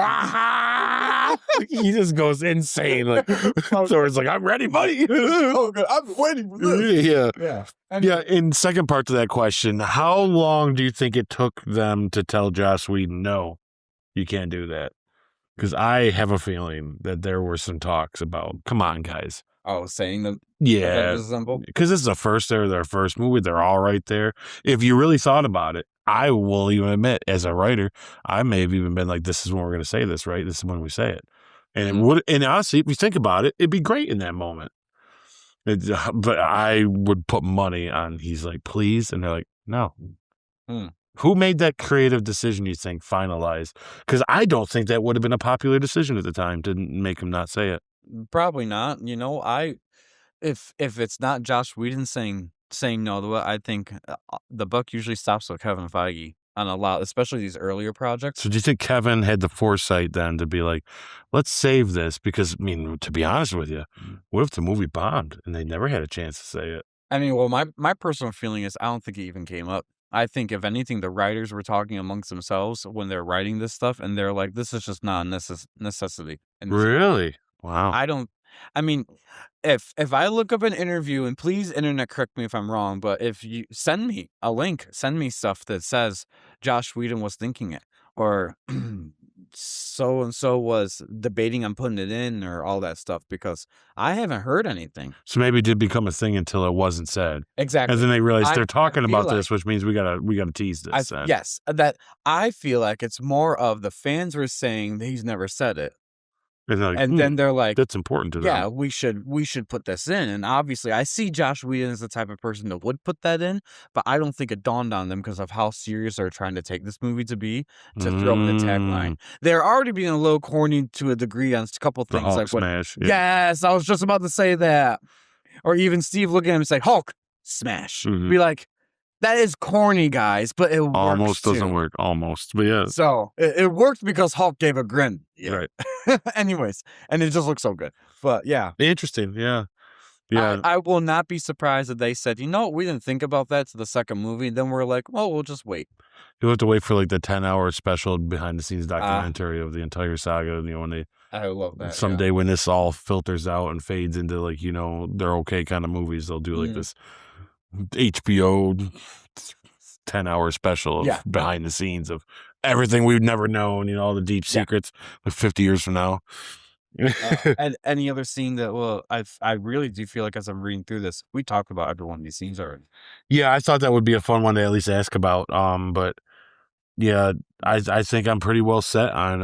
I can't think of a scene. I'm trying to think of a scene on the top of my head right now that we didn't really discuss too much. I mean, we didn't really talk about the Thor fight too much with Hulk, but there wasn't much to talk about. It was just a lot of fun.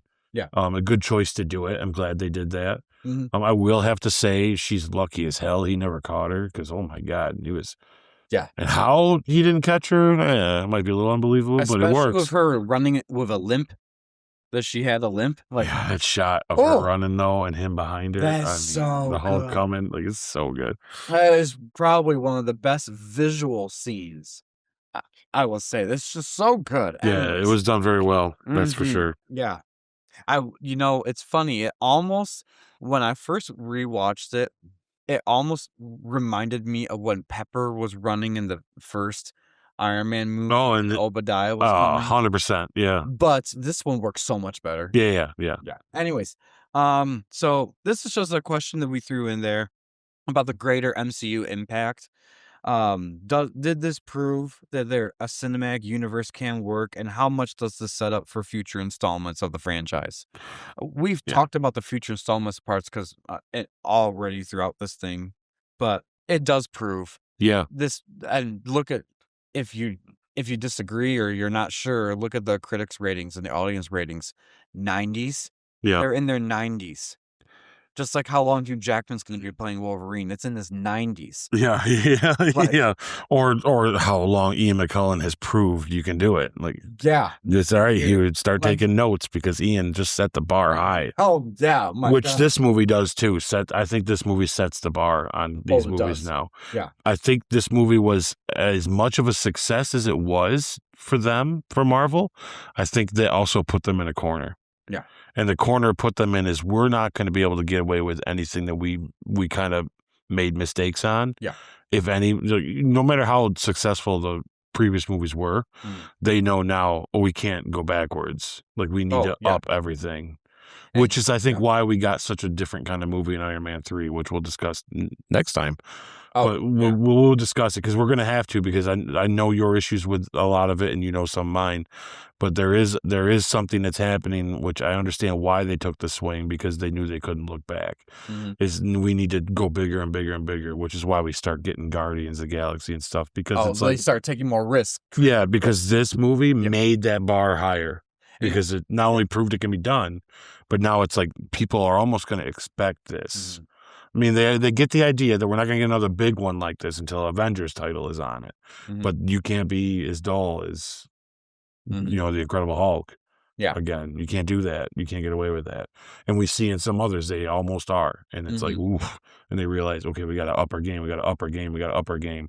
So, yeah, it really set the bar going forward for a long time. Well, dare I say this, but when the question of does this prove the cinematic universes can work, this movie should, rightfully so, go down in history as, yes, they can work, and showing studio executives more than anyone else that when you have IP like this and the right vision and the right people at the helm, you can make it work.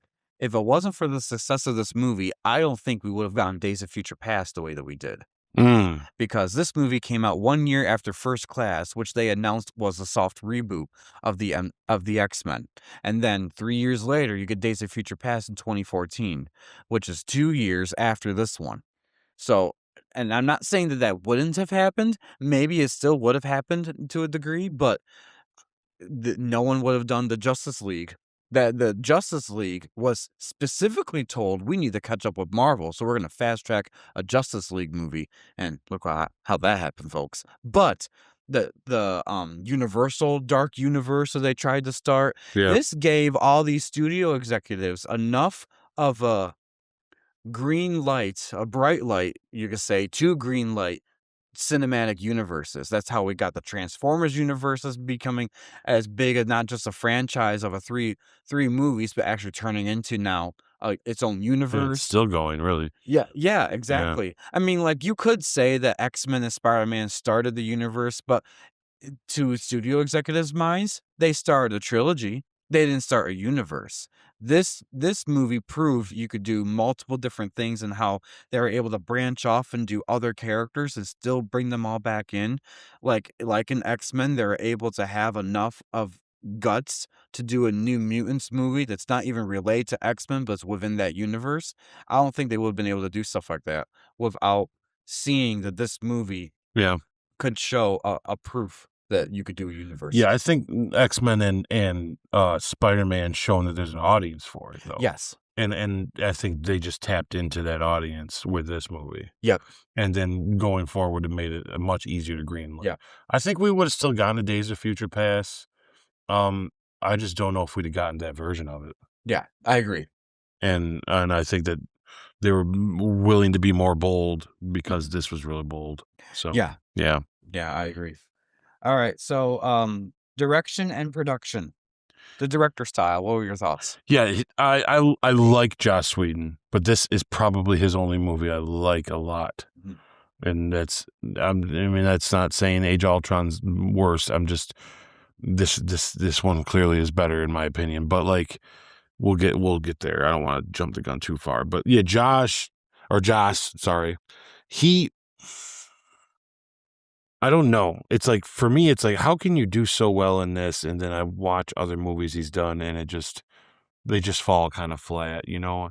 And it makes me think that it was like a one trick, and it worked this time. Mhm. And it didn't fail all the other times really, but it definitely, like I said, he's not the guy to go into Infinity War and Endgame. Mhm. So he's a great director. I think he's a great director when he's wrangled in by someone like Feige that's producing over him. Mhm. Personally, Well, I think that that's a common thing for the MCU is that you have someone like a Kevin Feige that's steering the ship while getting talented directors and producers and writers and things like that. At the end of the day, he's made it very clear to all these people. The buck kind of stops with me when you're yeah, starting to film, when you're starting to release this movie and market this movie, is because he is trying to tell a big story. He's trying to be the Stan Lee of the Marvel Cinematic Universe. And in order to do that, you need to have your hand in the pot. Even if some yeah, directors, like I heard that in Age of Ultron, and we'll get there when we get to that, folks, but Joss Whedon and Kevin Feige didn't see eye to eye on some creative decisions. yeah. That's what ultimately led Joss Whedon to say he didn't want to return again. N- I think they have good blood still with each other, but I think it was just saying, okay, I've reached my time with Marvel at the moment. Yeah, Feige's got to find that when he finds that sweet spot where you give the parameters to a director and then kind of let them make the movie they're going to make. I think it tends to be better than not. I mean, obviously, we'll have that as a bigger discussion next episode because Mhm. that's Yeah. probably where he did that the most. Where he's like, Yes. it needs to end up here. Do whatever you want to get Yeah. there. And I think maybe he's reined it in a little bit because of that movie. Mhm. But ultimately, though, when you look at all the other stuff, all the other movies and stuff, they tend to. I mean, look at the Russos themselves. I mean, you're talking Joss Whedon was, or not Joss Whedon. Feige was okay with them taking Thor's eye out in Ragnarok, and the Russo brothers like, yeah, but we kind of want him to have an eye, so we're just going to write in that he gets another eye, Yep. and nobody cares. Like it's a beat that happens that we all just kind of go Yep. with, and we're That's a fine good with it. example, actually. You know, and I don't think that's a Feige thing. I think that was a director thing. Yeah. And Feige just let him have it, you know. And Yep. I think if you get guys that get it and know what they're making and Mhm. know what's going on, then you got it. I mean, I think the biggest mistake was they made was bringing Sam Raimi into it. I thought about that Great too. director, made Yep. some awesome movies, makes great horror movies, Mhm. truthfully. But you got a guy who's not saturated or gives a crap about this universe who made a good movie with a bad story for this universe. Mhm. You know, and that's what we're gonna get out of that one. Mhm. That's a hard movie to like, and it's a hard movie to not like.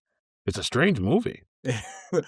Thank God it's Doctor called Doctor Strange. Strange, because it's like, boy, some of this stuff is cool, and then you're like, this is terrible for the MCU, Mhm. you know. And I think that Feige, I think they understand that, and they got to be careful about that. Which is why, guys, we got the Russos back. It's no coincidence that we're back where we are, Yeah. because when you find that right chemistry, how do you not work with them? You know. Hopefully, the fans don't turn on him like they've turned on Taika Waititi, 'cause that was a turn, and that was uncalled for. Yeah, but I'm gonna call out fans for that, though. It's the same kind of fans that are like Star Wars fans.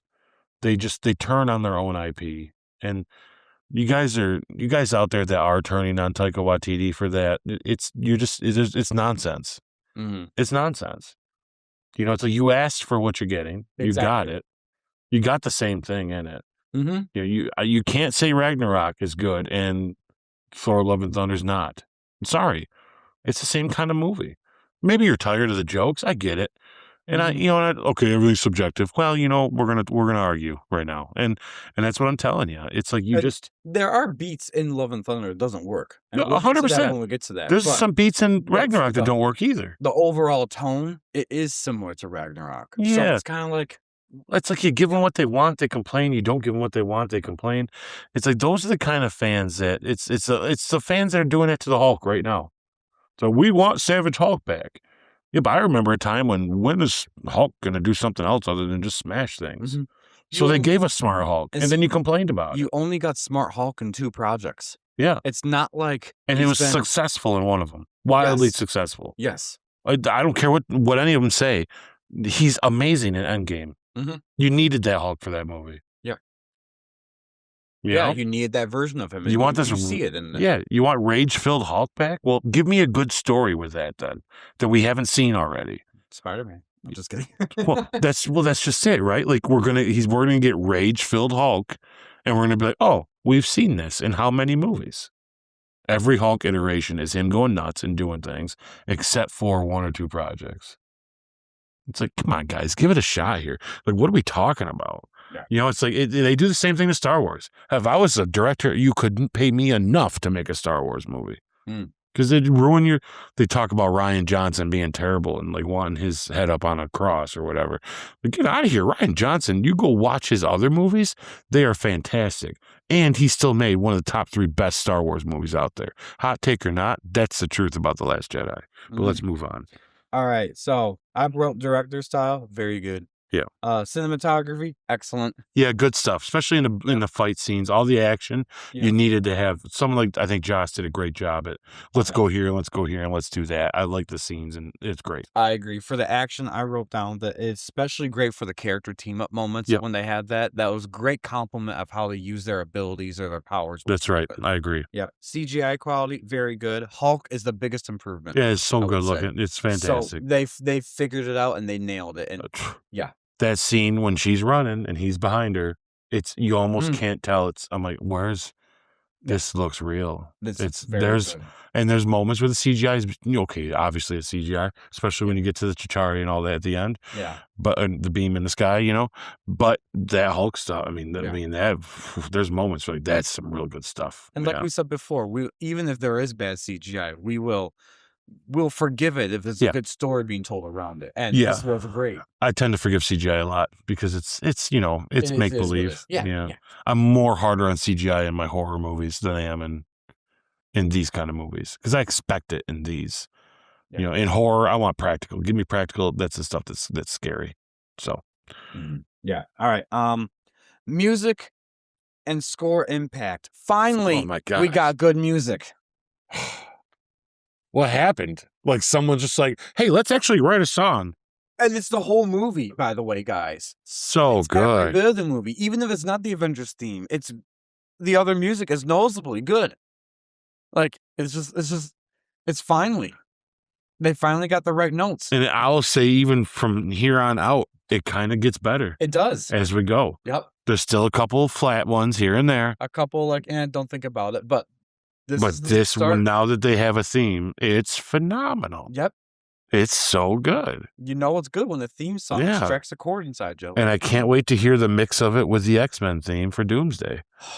Like mix it in together. Let's get a real cool remix, They better. Yeah, and I would say X-Men theme, I mean the Fox movie. The Fox movie X-Men theme. Yes, their actual theme. You can't tell me they can't do that. Go on YouTube right now and type it. There's mega mixes of mixing them both together. And it's awesome. So well. That's awesome. Yeah. Just take one of those, Marvel. Yeah. Anyways. Keep the 90s one for their new iteration you got coming. That theme for them. All right, guys, I promise we are almost done. We are on to now our hot takes. So this will be a big thing. Do you want me to do mine first? Or you want to do yours first? All right. Do yours first. My hot take is the Avengers movie didn't define the MCU because it was the best movie. It defined the MCU because it was the first movie to prove the audiences would tolerate a long-form franchise experiment. It is a good movie. I'm not saying it's not a good movie. But in retrospective of all the other movies we have after it, this is the tested and true experiment that worked, that allowed the other movies to happen. I would call that kind of a hot take. Okay. I gotcha. I agree. I would say the first hour of this movie is better than the last hour of this movie. That's a good hot take. Yeah. I would also say that if this was made today, it'd get a less rating. I completely agree. Yep. Because no offense to this movie, but if this was made today, it would feel too cookie cutter. Yep. And it was perfect for the time because we needed that to launch these other movies. Right. But today it would get crapped on. Yeah. Yeah. I also think I have like a positive hot take. This might be the only Avengers movie with the title Avengers that you can see without seeing any of the other ones before it. Oh, I agree. You don't have to watch Iron Man 2, Thor, or Captain America to watch this movie and like it. Yeah. I think that was creatively done in this movie for broader appeal. Not that you shouldn't watch them. You should. Yeah. But you don't have to. Like, this could be, if someone's joining in now, they can be like, this was awesome. I'm going to go back and watch those. Yep. But any Avengers movie after this, you can't do the same with. I don't think you can watch Age of Ultron, definitely Infinity War and Endgame. Thank you. Yeah, those two you definitely can't see without each other or without the ones before it. This one, though, you could watch this. You could be like, hey, how do you feel about watching Marvel movies? I haven't seen one. Well, we're going to go see the Avengers tonight. Yeah, but isn't that the multi? Yeah, let's go try it out. You'd be surprised. And they can go watch it and be turned on to the ones that came on before. Yeah, exactly. And not feel like they missed a beat. Yeah, I completely agree. Yeah. I don't know if that's a hot take, but I feel like I think some people would say you need to. And there's nuances and stuff that obviously you would get if you saw, obviously. Yeah, the little Easter eggs here. For sure. Perfect, yeah.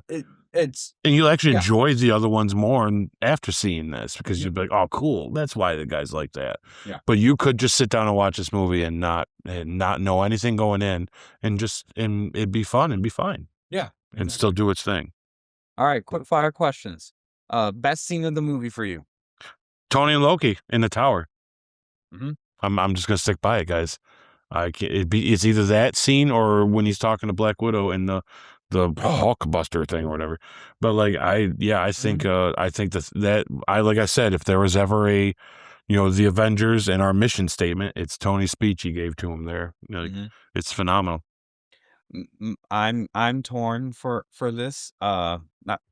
I initially wrote down the personality clash scene in the helicarrier because I thought that was just a cool mixture of all of them coming together and it highlights the differences. I really like that scene too. Yeah, that's good. I also do like the scene of Natasha recruiting Bruce. I just thought that they did that to perfection. Yeah. So good choices. Yeah. All right. Least best scene for you? Yeah, using Coulson to get them to all get their heads out of their butts. I just don't. That's the only part of the movie I don't like, guys. Not Coulson's death specifically, but that minute or two afterwards, I'm like, really? This is where we're going? That's how I feel about it. So, all right, mine is Loki arriving. Oh yeah, no, I'm good with it. Explain it to me. Yeah, I got you. You got a good. Yeah, I just see it in my mind's eye. I'm cool with it coming. I like it, but. Tell me you want how. that one line is all you need. I just need to know how. Yeah. Yeah. Maybe they'll answer that in Doomsday. No, they're not gonna. Anyways, most punchable. Oh, wait, I'm sorry. Well, I skipped one. Best villain moment. Yeah, you know mine. It's Loki in the cell when he's talking to Black Widow. Holy moly! I got one that's a little bit not mentioned it this whole time. Yeah, go for it. Loki challenging Thanos' henchman. In the interesting. Yeah. No, I get that. Yeah. For me. Loki already knows that Thanos is the big boss right there. Yeah. And that that's some balls right there to say for sure he said to that thing. Yeah, I agree. I say that thing because who knows what the heck that thing is. Yeah, who knows what that we'll never see it again, do we? That's No, I'm with you. That's a great it's great true to Loki's character, but at the same time, he's really like stepping into territory he doesn't really know yet. Yeah, to be honest with you, it's tough coming up with a bad moment of Loki in this. That's the hard part. That would be a harder question. That would be a harder question. Yeah. Most punchable face for you? Most punchable face for me. I struggled with this time. I got two. Let's go 1-1 and back and forth. Okay. So I got two as well. The first one I'll say is Thanos' henchman. Yeah, punch that thing in the. He's What like, is that? Just you're give like- it a good. Yeah. It's a nice little jab. You're like, this is not Predator. So my first instinct is the UN people. They just need to be punched in the face. Like just listen to what he's saying. Like I know you gave an order. give but him a given it's chance. Stupid ass order. I've chosen to ignore it. Yeah, but Like, I mean, I- you know he wants to punch them in the face, and a couple of them just need it. You can tell. It's like, really, guy, really. Yeah. So yeah, those are my first instinct to go to. My second was Dr. Selvig, Eric. Oh, okay, yeah. See, I didn't not like because- him enough to punch him in the face. Yeah. There's only one other character that made me kind of feel like, who is this guy? And it's the guy when he does turn to Nick Fury and he says, our navigational systems are down, and Nick kind of gives him that whole. But that guy, when you look at that guy, when you go back and look at this, Sammy, and you guys out there when you watch this movie again, look at this guy. His hair, he's got like so much gel in his hair. He's all primmed up, like his clothes are a little too small. So like and he's just like this dude. Like, you're like the navigation guy in this, and the best you can come up with is this not telling me what to do anymore. So Nick Fury wanted to put his foot through his head right then and there. Like that's the best I got, guys, because this movie did real well at making sure. I mean, I kind of was gonna say the cop that kind of was like, well, who are you to Cap, Mm-hmm. But he redeemed himself when he turned around, and if he still was cocky, I would have been like, punch that guy in the face. But All right, and then one prop you would take home. man, I'm gonna let you go first. Tony's bracelets. Oh, good. Okay, that's nice. Mhm. That's nice. I got two. That's kind of cool. That's nice. I like that. Wow, I didn't think about that. That's a really good one. This was a tough one to come up with. There's a lot of props, but there also isn't as many as I thought. Yep. Because there's a lot of big stuff. Mhm. And I wanted to be specific to just this movie. Yeah. And there's two. And it's funny because one of them is from a scene I don't like, but I want the bloody cards. Oh, yep. Okay. I think that'd be a cool prop, though. It'd be a cool prop. That would be a cool prop. The only other prop I think would be neat would be Hawkeye's arrow with the computer things. Oh, yeah. When he shoots it in, and it's like cool. his USB arrow, which is arrow. it's a and it just dinks, and it does this thing. That'd be a cool prop. Like That would be cool. but between those two, I think would be neat. But the cards would be a cool one. Those be are a cool awesome. one. Those are awesome. It's a cool. I just don't like the scene, guys. But I like that part of it, I guess. But the bloody cards would be sick. All right. So, I'm gonna go out of frame for a moment when I ask this question. So I'm gonna have Ike, asked or answer it first. Most underrated moment. Yeah. We talked about it on here, and I know people have talked about this before in other stuff. But I will have to say that the most underrated moment to me is that moment where they do start to kind of fight with each other. I don't think it's talked about enough amongst Marvel fans when we hear them talk about this movie, or when I watch other retrospectives, and it's that I think that's a great and that moment when the scepter, you kind of feel like it's kind of like doing that to him. I don't think it's talked about enough, I guess. I put for my most underrated moment is Bruce saying he could control the Hulk's transformation when he says, "I'm always angry." Yeah, I don't think that gets talked about enough because that shows that he has a lot more creative liberty for his writing. Yep. That means in a good way for a potential future Hulk project, you can do some really cool things with that. That's a good one. I like that one. All right. You're going to hate me for this next one, but I want you to go first. The most overrated moment. Yeah, this whole remember Coulson. Just stop buying it, guys. I know it's a recurring thing, but that's the weakest thing about this movie.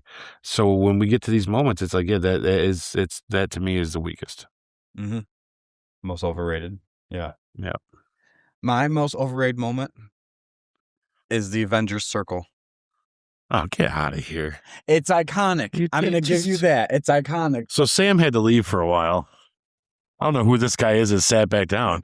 That's what happened. He got up and walked away, and a new person walked in here. What are you talking about? For me, it's cool. It worked, especially for the time when it came out. But I wrote down I prefer the scene when he's looking at Loki, and it's Loki's also us as the audience, and you see that shot. I like that shot of the Avengers. The circle one, it's nice, it's cool, it's iconic. But to me, I think people hype it up too much. Oh my goodness. I completely disagree. I think it's a great shot with them. Yeah, Does Hawkeye need to be 3 inches from his nose and pull back the arrow at full tilt? It's like, God, it's like, jeez, dude. Talk about intimidating. If he lets go on accident, Loki's face is going through the floor. But like, I don't know, man. I don't think when you get that moment where they're ready to go and they do that circle shot, It's cool. It's more than cool, man. It is. It's a statue. It's a statue. You could make a statue out of that. They could. Yeah, I don't want that crap. Yeah. Okay. I see why you're going there with it. But think about it like this. You hear a new song on the radio, it sounds really cool, but then they play it so much you want to cut your ears off. It's like, it's great, it's still a good song, but it's overhyped now. You know? I don't know. Butchered it. I don't know. All 3 times I watch this movie, I'm like, hell yeah. Give it a decade of not watching it and then watch it and you feel good. But when that's always any montage online, you type in of Avengers, you see that scene. It's cool. I give you that. It's iconic. Especially for the first time of them putting them together. I would have made that scene still. But over time now, retrospectively, I'm done. All right. My goodness. Funniest moment for you. I had a hard time. I'm not going to sleep well on that. Oh, the comments that you guys better be commenting, by the way. You don't like yeah. Please help our This should have been in your hot takes. I have a hard time between Cap saying it seems to be run on some type of electricity. I laughed so out loud. Or when any of the banter between Mark Ruffalo and Robert Downey Jr. That's good too. Jeez, in those moments when he's just poking at him, like I laughed out loud. Like they just get me going. But I got to pick Cap with the electricity thing. It cracked me up, man. Like it just was like, that's funny. And I love how Tony in that moment like gets it. So he's not like, he doesn't like lose his patience with him. He's like, well, you're not wrong. It's like, because Tony could have easily been mean to him about it, but he understands this guy doesn't know what he's looking at. Yeah. It's like, so that's why later he's like, the red lever to the left. He goes, oh yeah, okay. Like, it's like Tony gets it. Like Tony's like, okay, he's patient with him. Yeah. Even though he kind of hates him because he spent time with his dad, It's kind of reminiscent of us when we're calling IT at work. Be like, they're explaining all this stuff when we're like, in English? Yeah. Like, just press the button. You're like, okay. Yeah. I have to, just like you. And if I have to pick one, I'll tell you what one would be my favorite. But the when Tony says to Thor, does mother know if you wear her drapes? Yeah, it's good. That is hilarious. Shakespeare in a Park thing. Yes, I laughed out loud so much. And then the second one is when Thor says, he's my brother. And then Natasha says, he killed hundreds of people. Then he says, he's adopted. Yeah. I'm like, that is the funny line of Thor in that movie. And actually, both of those lines have Thor a part of it. That's right. So if I had to pick between those two, I'd say, does mother know if you wear her drapes? I think that's hilarious. Yeah, it's pretty funny. I can even see that would have been improvised. Oh, I bet it was. It just was like, we have to keep that. Anyways, most emotional moment for you was Black Widow and Hawkeye after he comes out of his thing. I think in this whole movie, I think that between them, it gives us that. First of all, we needed it because it solidifies that Hawkeye's not just a character that's joining. There was importance to him before, especially with her. And I think they have actually great emotional scenes even going forward. So I picked that scene because that scene, it's not the Coulson crap. It's that really was more for me. I enjoyed that scene a lot emotionally. So I completely agree. I would put that as my favorite, as my emotional scene. Yeah. All right, our final scores, guys. Oh, here we go. Oh boy. Okay, so for you, out of 2, the story. So out of 2, the story in this movie, I'm going to give it a 1. Okay. I gave it a 2. Characters. 2. Yep. Fantastic. Same with me, 2. Yep. Action and visuals. 1.5. Okay. I gave it a 2. Emotion and stakes. I gave that a 1. Okay. Yep. I agree with you. I gave it a 1 as well. Yeah. And then rewatchability and MCU impact. I also gave that a 1. I gave that a 2. Okay. This is probably my highest rated for those ones of the whole thing. So let's get ready for our final score of this movie. I gave it a 9 out of 10. I gave it an 8 out of 10. So.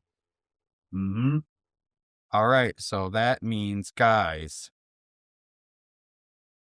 it is officially an 8.5 out of 10 for the Goodell Multiverse score. That's right. And that sounds about right. That sounds pretty good. Yeah. You don't forget how good of stuff comes later. Yeah. I can't but help think that when I was thinking this.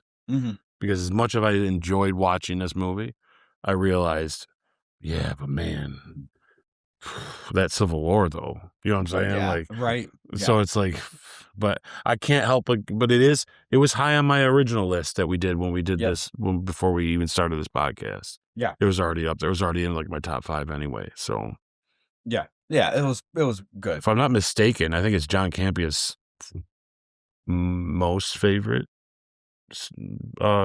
I think he thinks it's the best superhero movie ever made. I do believe. Yeah. I thought that was Man of Steel. I think Man of Steel is his favorite Superman movie, but I think he's been on record.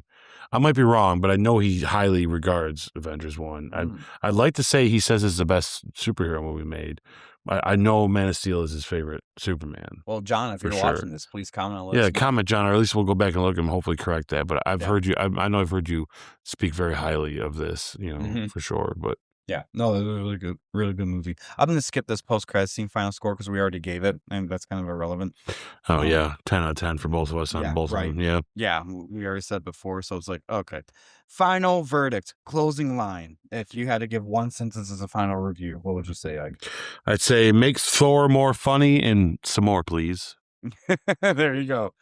I put a great way to fully kick off a cinematic universe, proving that ensemble movies work well for fantasy heroes and they should be respected. Very nice. All right. Well, ladies and gentlemen, thank you for staying with us this whole time. If you did, we are at the conclusion of episode 7. That's right. The Avengers Retrospective. If you're just watching this as just a segment on YouTube, please go and watch our other content. We do need the likes, the subscribes, the algorithm really needs that, guys. Ike, what are we going to talk about in our next episode? So next episode, guys, we'll have some more news for you, maybe some rumor mill stuff. We're not sure yet. Look out for another episode of The Dark Dimension that'll be coming out pretty soon here. We did put the first one up. It is up there right now for everybody to see, but there will be another one coming soon. Check out for our little videos that we do, little side clips that we do. We're going to be doing a deep dive into Daredevil Season 2, Episode 7 review. Let's hope, this goes somewhere for us and does something cool. And our next movie and our next retrospective, guys, we're jumping right into Iron Man 3. Oh, yeah. It'll be fun to go back into the world of Tony for a couple hours. Yeah. Yep. I think there's a lot of fun stuff about that one we're going to like. There's going to be some stuff that make this kind of wonder. Oh, yeah. But I think what's going to be interesting for that movie in particular is that my personal views of that movie have drastically changed since the Shang-Chi movie came out.